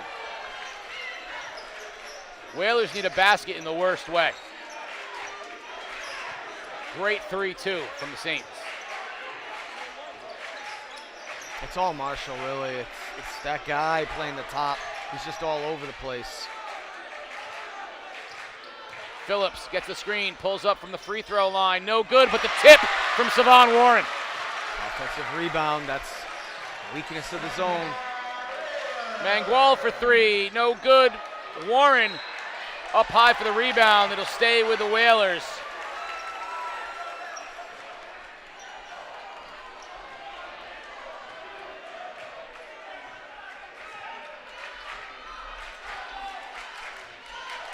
Whalers are going to be patient here. Williams says he wants Warren on the wing. Looking for a screen from Punch. In the corner, dangerous spot, Phillips. He splits it, drives, floater, no good. Washington on the offensive glass, body control, and the putback. 2 possessions in a row with the offensive rebounds. Mangual takes it to the basket. He draws the foul on Washington. I like the aggressiveness going to the basket from Tyler Mangual. Yeah, good inbounds from the Saints. Got the ball up quickly before the New London defense could set up. That's that transition defense we talked about. 2 for Mangual.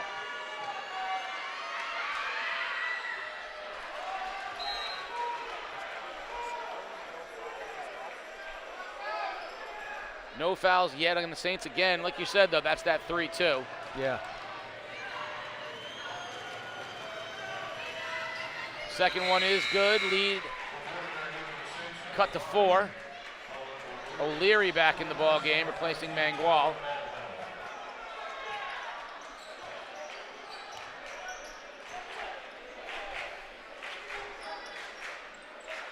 Phillips sees Washington in the high post. Gets it to him. Closed on by Marshall. Out of the pack. Grudgeon headed to the basket. Left hand, no good, but no one's back. The offensive rebound can't go. Whalers with numbers. Williams, scoop, no good. Washington loses it. Warren finally will go to the line, but there is a lid on the basket tonight.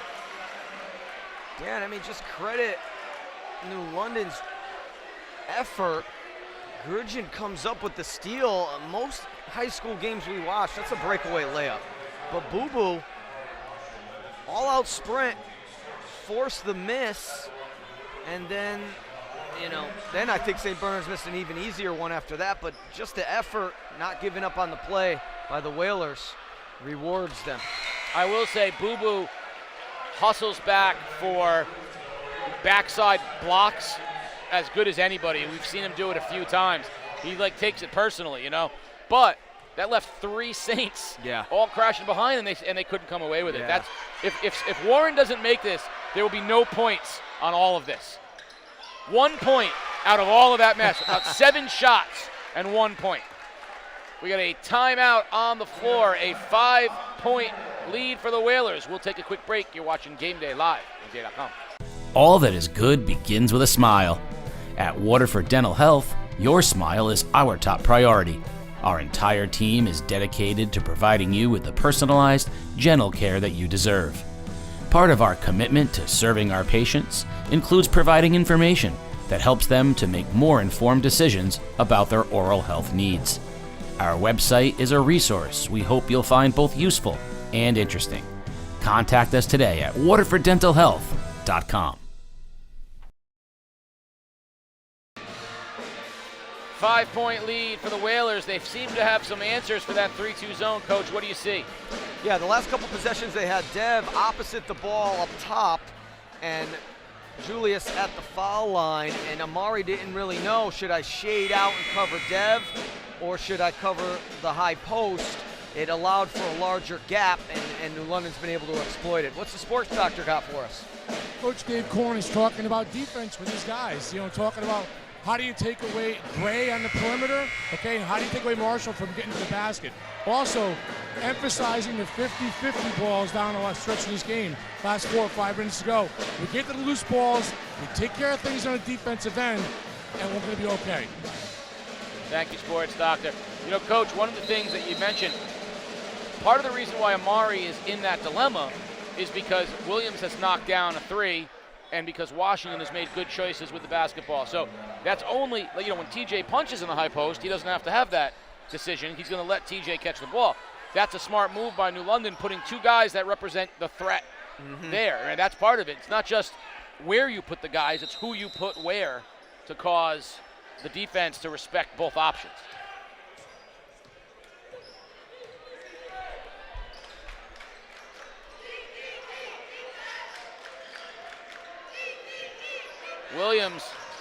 Phillips almost with the steal, but nothing is going down right now for the Saints. Great rebound from Savon Warren. Deshaun Phillips with the basketball. Coach Cornish says, breathe. Yeah, they'll use some clock. They can't stall as much as in the old days. Oh, this would have been 4-corner Weave City in the 4 corners. Absolutely. But they can take some time. This is smart. Punch, pump fakes, goes up on the smaller Mangual. It's kept alive. Now Williams drives. That little scoop flick is a thrill from D. Will. The offensive rebounds.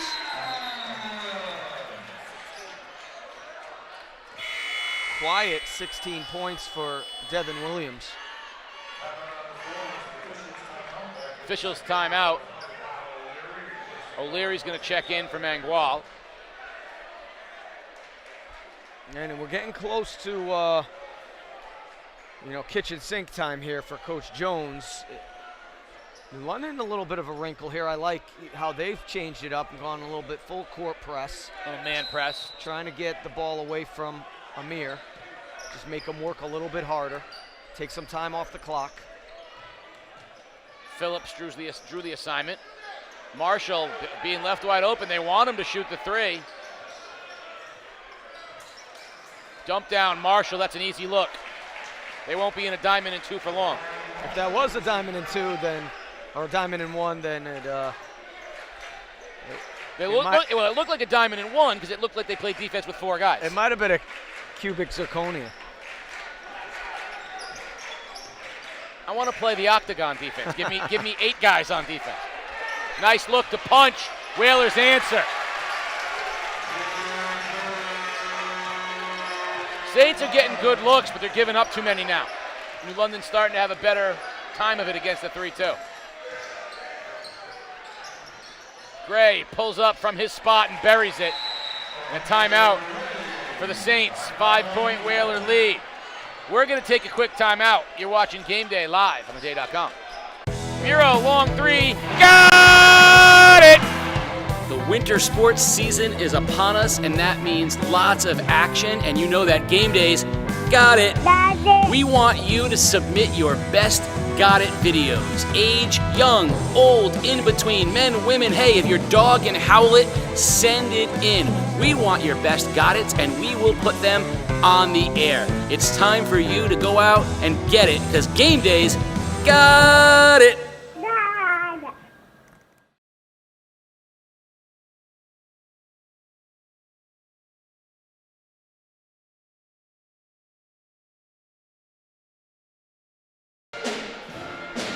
Amir Gray, that's his spot right there, that intermediate jump shot. It's there all day for him. Probably should have been looking at it in the first quarter as the Whalers have a 5-point lead.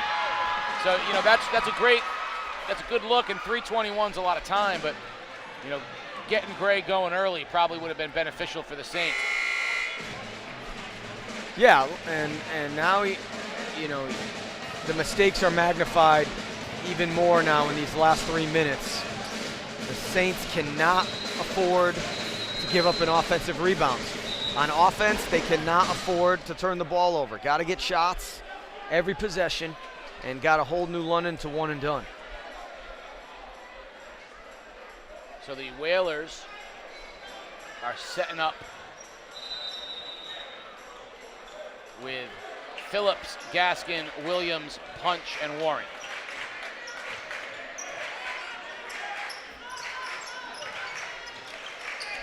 Gaskin drives on Marshall, hangs, gets hit hard, goes into the table hard. Up ahead, Rembert cherry picking, puts the brakes on, lets Phillips fly right by, lead cut to 3. Yeah, and the Saints were in man-to-man that possession. They're going to stay in it.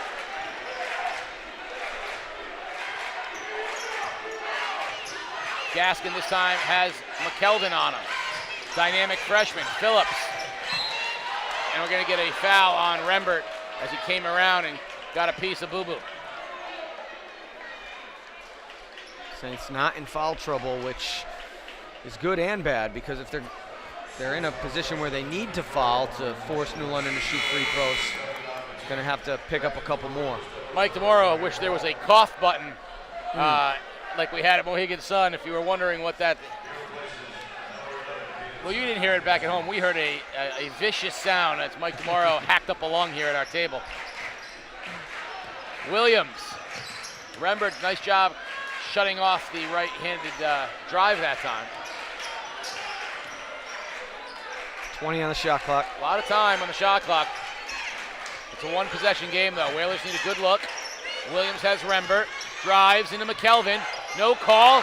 And Williams, they both wanted a call. Yeah. Both teams wanted a call. Yeah, I think it would just let it play.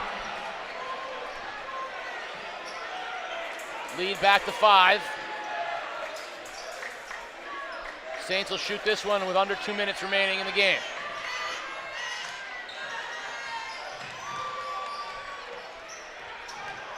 Hall's guarding Rembert. That's 0-0 guarding 0-0. And we're going to get a late hold against the Whalers, and Williams can't believe it. Coach Cornish is furious.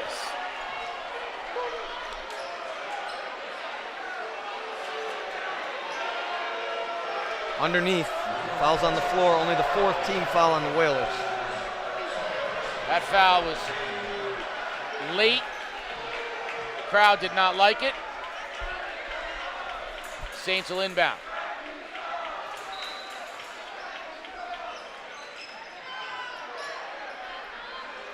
Rembert for 3. Got it! Lead is 2. Nas. Nice. Saints going to stay in the man. Now they got Gray on Dev.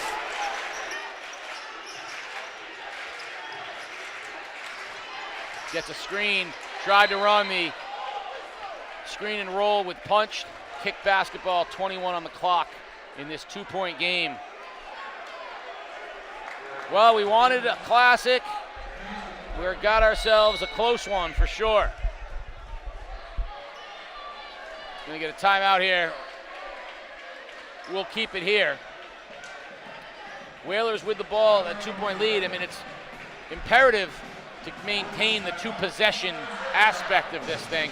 You know, a basket is all you need, but it's imperative that they get that look. With 1:27 remaining and a full shot clock, I mean, you would think that they would want to take a lot of time and try to get a good look. Yeah, and I think keeping the ball in Dev or Boo Boo's hands, letting them create, get a shot off, crash the boards, but make sure you get back on defense. Last time on the baseline out of bounds, they lost track of where Rembert was, and that guy could shoot. So there's a big possession coming up here. Be interested to hear what the coaches are saying in the huddles, but I would have either Williams or Boo Boo drive the ball, get some kind of mid-range shot or a kick out for an open 3, and then crash. Make sure you sprint back if you don't get the offensive rebound. Sports Doctor's been listening in on the huddles. What are you hearing, Sports Doctor? Well, it sounds like Coach Giusti has been in this position before. He's right on the money. Looking for a double screen, possibly. Okay, and a guy driving to the bucket and maybe catching something on the back end, a little backdoor layup on the weak side of the zone to try and catch a napping on the back end. Coach, good call. Whalers starting 5 back in the game. I'm going to go and give you kind of an interesting, I'll give you a hot take. Oh, hot take. I would go with whoever. I would keep Devin away from the basket if Amir's guarding him. I think Amir's hands are so good. The only thing I don't want here is that reach, because I think whoever the off guard is has a mismatch. So if I got Boo Boo against Rembert, then I'm going to move Williams away. I'm not going to let Amir affect this. I'm going to let Boo Boo try to take Nas off the dribble here. He wants the screen from Punch. Gets it. 23 on the clock. Drives. Floater. No good. Off of Washington. The Saints will have it. And they are 2 points down. Whalers putting on a little bit of token pressure, just trying to get the ball out of the hands of Gray, and they do. McKelvin now bringing it up. They lose Gray for a second. He picks up his dribble, finds Rembert. Across it goes. Open look, McKelvin for 3. No good. Marshall with the rebound to his brother. Blocked! Whalers 2-point lead. Shot clock's not off. St. Bernard's does not have to foul. 7-second difference. Williams stripped. Marshall. Kurt ahead of the pack. Rembert for 3 in the lead. No good. Kurt Marshall ties us at 57. Whalers have the last shot if they want it. Phillips, high floater, no good. Tipped. Rembert drives, falls to the ground, and the travel is called. Whalers will have 5 seconds in a tie ball game. That floor has been slippery down there all night long, Casey. I don't know if it's just coincidence, but man, you would have liked to see the Saints take the last shot, but just tremendous action here. It wasn't the crisply played game that we thought it might be, the high octane scoring fest, but it sure has been competitive. And now we get to see some more chess here at the end of the game. You can't advance the ball to half court like you can in the NBA, so London's gonna have to go the full length of the floor. So curious here how you play it if you're Mark Jones. Do Do you man up full court and make them work, or do you play a little bit off, keep the ball in front of you, and maybe give up a 30-footer or 25-footer at the buzzer? Be interesting to see how Coach Jones plays it. Well, one thing I will say, the game's been sloppy, but where both teams can get some positives from this, they have played every possession hard. There has been no easy shot tonight. Everything's been contested. So maybe the shooting's been poor, but part of it's been the relentless nature of the two defenses at the rim. Nothing has been given up. So Sports Doctor's been listening in on the huddle. Sports Doctor, what are you hearing? Well, I tell you right now, it's either going to be Williams or Phillips with the basketball. Look for Williams to take the last shot of the game. St. Bernard's is going to go. Everyone's filming it, by the way. Look at the crowd, and everyone's filming it right now. You see phones out all over the place because everybody wants what they think might be a highlight ending to this game. 2 guys on Devin Williams, nobody on KK on the baseline taking it out. Be wary of the long bomb pass. There it goes. Warren gets it off the dribble, and he's fouled. Smart foul. They are not in it. That's a smart foul. But the Whalers will have just under 2 seconds, 1.8, and now they'll inbound down this way. That was a very smart foul. And just got the foul high enough to make it a sideline inbound. That's critical. If it was maybe a yard further, you would have had a baseline out of bounds play and a chance for a really good shot. You got enough time for the catch, Plenty. A couple dribbles, a good look. Gaskin will inbound. Plenty of time here. Warren has it. Pull up, good if it goes for the game. We're going to overtime. 57 all. Let's play some extra basketball. We'll be back with overtime action. You're watching Game Day live on theday.com. All that is good begins with a smile. At Waterford Dental Health, your smile is our top priority. Our entire team is dedicated to providing you with the personalized, gentle care that you deserve. Part of our commitment to serving our patients includes providing information that helps them to make more informed decisions about their oral health needs. Our website is a resource we hope you'll find both useful and interesting. Contact us today at waterforddentalhealth.com. Game Day is a production of The Day Publishing Company. If you'd like to support Game Day and help us continue to bring you the best in Connecticut high school sports, please consider purchasing a print or digital subscription to The Day at theday.com/subscribe. 57 all here at the John T. Conway Gymnasium. Gut check time as we head into overtime. Both coaches talking it over. The sports doctor's listening in. What are you hearing? Well, all game long, I've been hearing Mark Jones tell his kid, it's a long game. It's a long game. Let's hang in there. Well, that game just got a little bit longer. You know what? And teams in this position, Coach, you've been here before. That team that climbs up and gets an extra life or an extra 4 minutes, it's got to be the St. Bernard's advantage, wouldn't you think? Yeah, most of the time. And they say, Casey, that, good coaching is worth, maybe an extra 2 to 4 points. Most of the time the players win the game. But I thought on that last possession, Coach Jones really coaching his team to know that they had a foul to give really made a difference on that last possession. Yeah, it was clearly an intentional foul. He told them he didn't double the inbound. He filtered the ball exactly where he wanted it. I mean, he had every intention of Savon catching that pass, and then he told them where to foul. I mean, that was clearly, described to them in detail from the get-go. So Marshall will jump it with Washington. Tip won by the Saints. They'll have Rembert, guarded by Williams.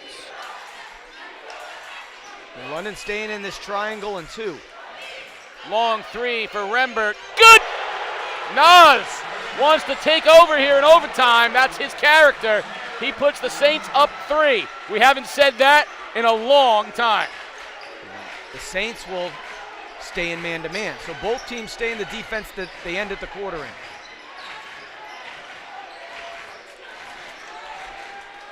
That's the first Saints lead since it was 3-2.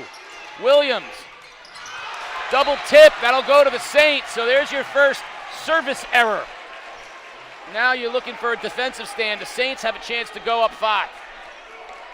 See how long Coach Cornish goes with this gimmick defense. He's got Rembert and Gray covered man-to-man. Nice ball movement.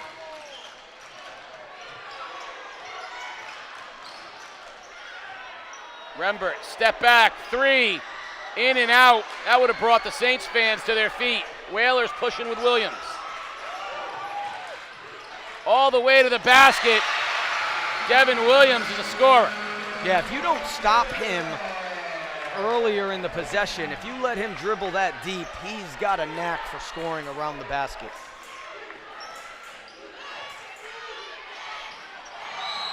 Offensive foul. TJ Punch stood his ground and took the charge. Kurt Marshall went hard. Mark Jones is going, no, no, no, no, no. And the future business leaders of America. I disagree, sir, with the robustness of your call.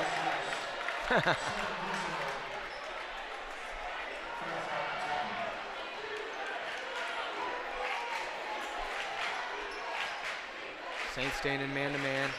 Gonna force the switch here. Williams had a strip chance. They're gonna call the jump ball. Possession arrow should favor New London, and it does. Williams wants to know, like, why no one's helping me up. There we go. So that time Dev called for the screen because he knows that the Saints are switching guard screens, and he wanted the matchup with Rembert instead of Gray. So let's watch for that as the overtime continues. Gray's hands are too good. Warren catches in the lane, shoots. Great defense from Marshall. Lazy defense from the Whalers as Amir Gray gets all the way to the basket and scores. The lead is back to 3.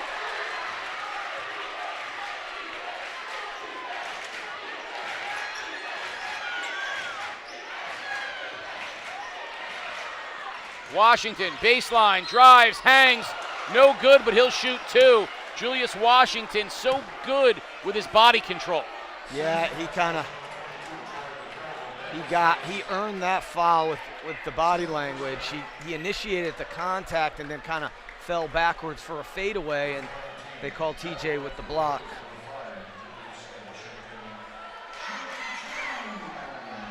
Much of the crowd on its feet. Big free throws from Washington, and the first one rims out. Big rebounding situation here. Free throw box out. Warren coming out of the game. KK Gaskin back in the game.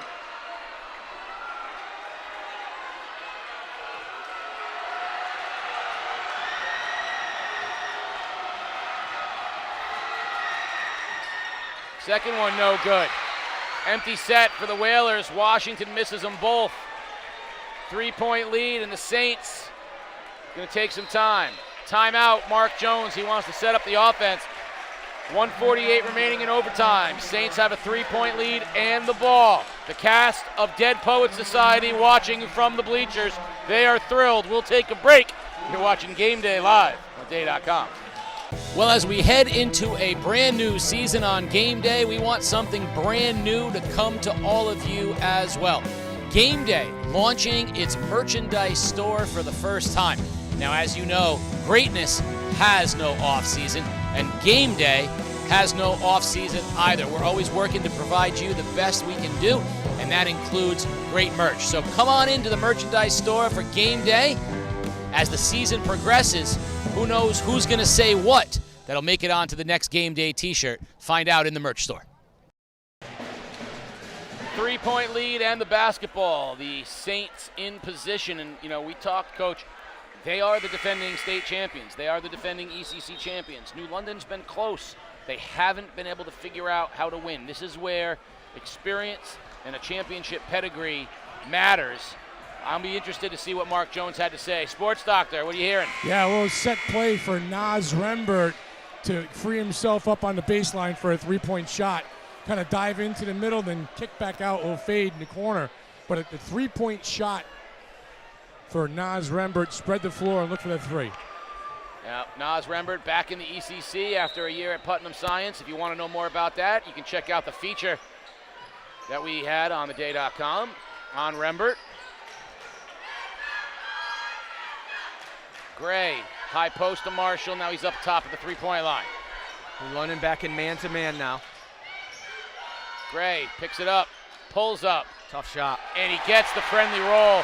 He's so comfortable at that spot, that delicate touch. Whalers need a basket. Saints staying in man-to-man. Coach Jones says talk, talk.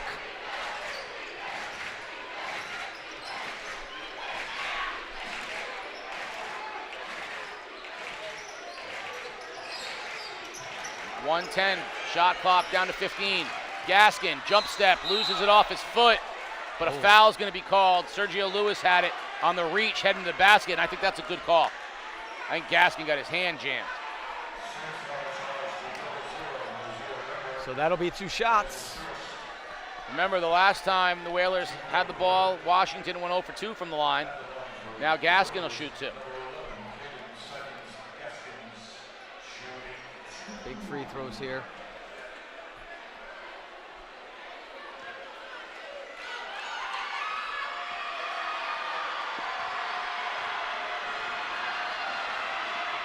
First one's good, and Gaskin will shoot another. Hall into the ball game. A lot of good young players on this court tonight. So it's really promising. You know, if you look at the league, you see the talent. There's so much young talent.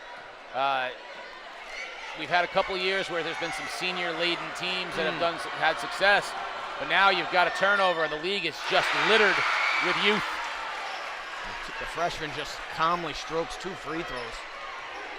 He's not a freshman. You know, I know he's a ninth grader, but he's not a freshman. Yeah, he's just got too much poise off of a huge football season as well. In the corner, they're going to take some clock off. 3-point lead. Whalers need to stop. Gray goes to his spot. Amir Gray is ruthless. 6 in overtime for Gray. Williams, left hand, no good. Rebound, Marshall. And the Saints are going to get it fouled here. Gray's going to go to the line, or someone is. Yep. He's strong. Oh, the foul on McKelvin before the steal from Gaskin. 2 shots, and the Saints have sent the crowd heading to the exits. 5-point lead, and they'll be shooting 2. I wouldn't head there yet.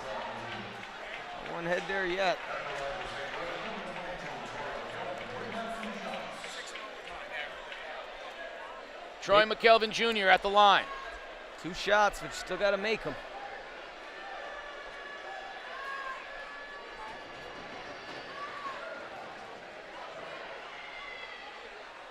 First one, no good. Yeah, there's a lot of, traffic going on here. People walking around. This is distracting. This isn't. And we also have a buzzer going off. This is chaos at Conway. We wouldn't draw it up any other way. One more from McKelvin. That one goes down. It's a 6-point lead. Mangual's going to check in. Grudgeon's going to check. Nope, McGrudgeon's going to check in. So now, usually I'm a fan of get the quick one, but now I think you do need a 3 here. No, they're going to go right to the basket. Williams, left hand, can't get it to go. Amari Marshall with the rip down, and he's going to be fouled, and that's going to do it. 6-point lead, 13 seconds left. Amari Marshall will shoot 2. And after trailing for essentially the entire game, the St. Bernard Saints are going to go out of the John T. Conway Gymnasium with a victory tonight. And all it does is increase the hype and the excitement for the rematch at St. Bernard's. Oh, absolutely. And both teams will say that they left a lot to be desired of their play, but they all fought hard. They had the lead, yeah. The Saints had the lead for about 10 seconds this whole game. Saints are going to say we played, lousy. New London's going to say we had you and you didn't finish. Yep. And they might both be right. 2 more missed free throws, and New London has the ball. Now we're going to find out next week, as we're going to be back here again next Friday for the Fitch Falcons here at New London. We're going to find out where Fitch stands as Gaston pulls up 3, no good, and that'll take us down to the end. No fouls.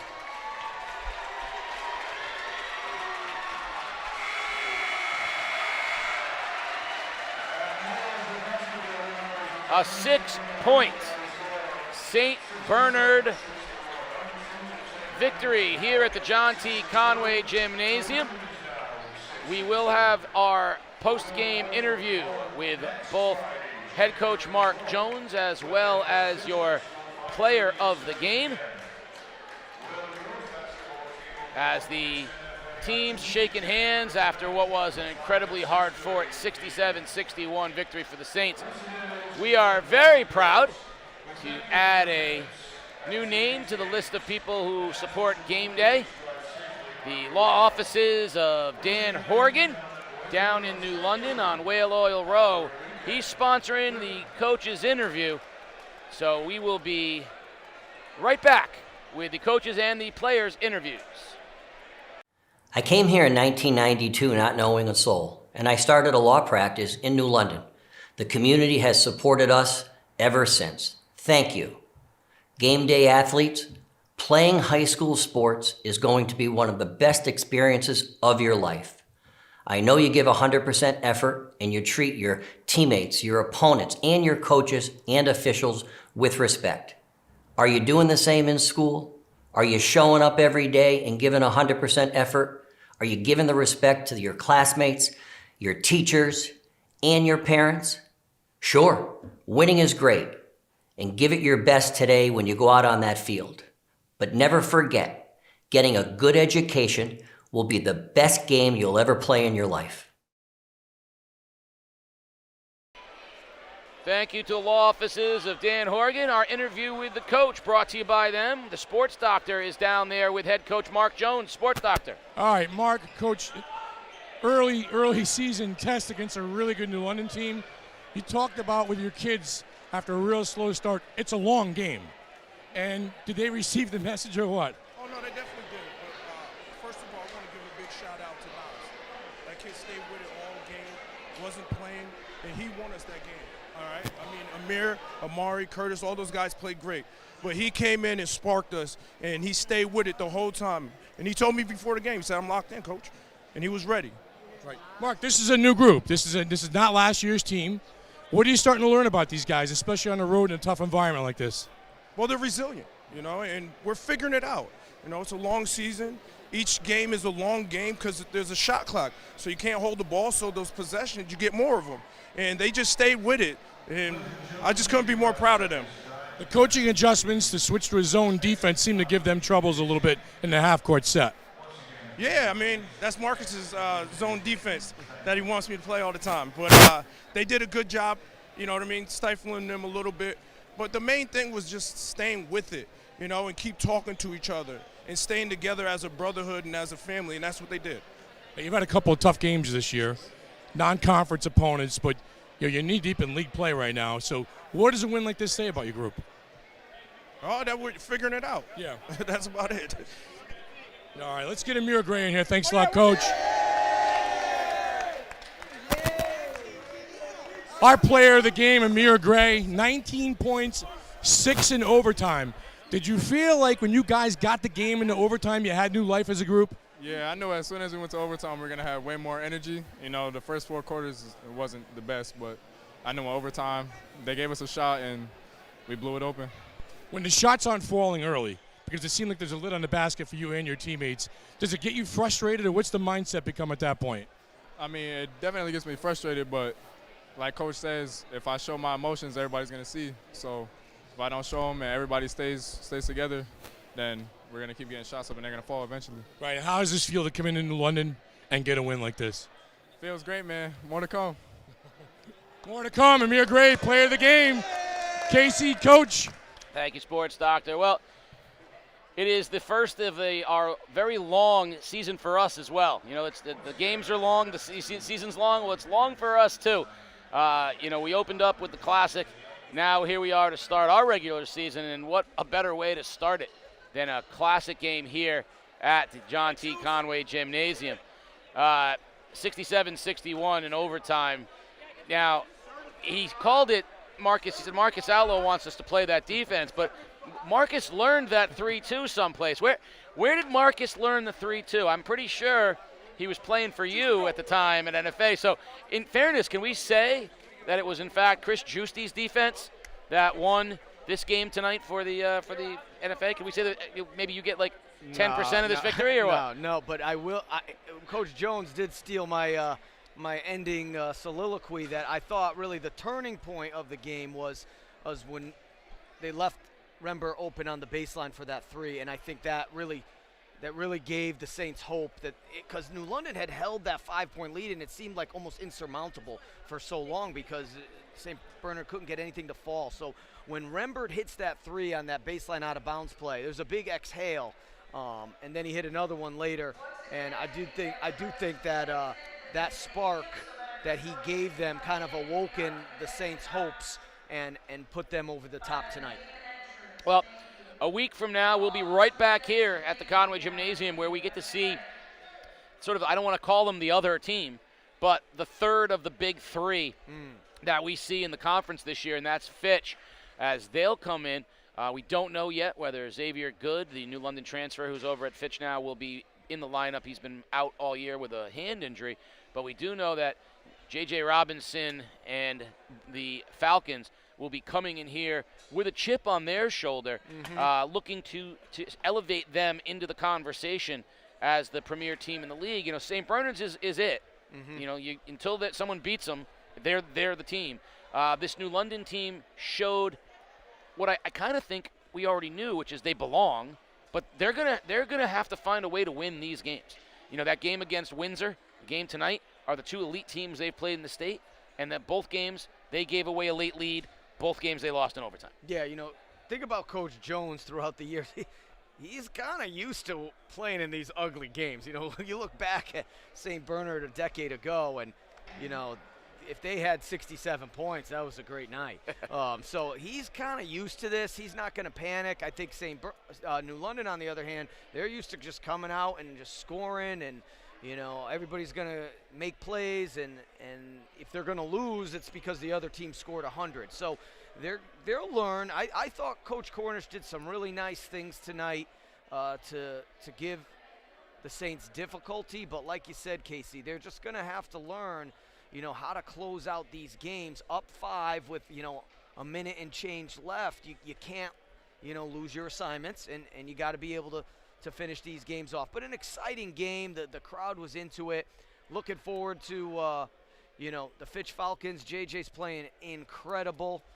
So looking forward to that game. But always a pleasure to be working with you here on Game Day, Casey. It was another fabulous night, a classic at the Conway. For the coach, Chris Giusti, the sports doctor, Keith O'Brien, all of the Game Day staff, and all of the folks here at New London High School, thank you for joining us tonight. The Saints hold on in overtime, beating the Whalers. We'll be back next week, right back here. You're watching Game Day live on theday.com.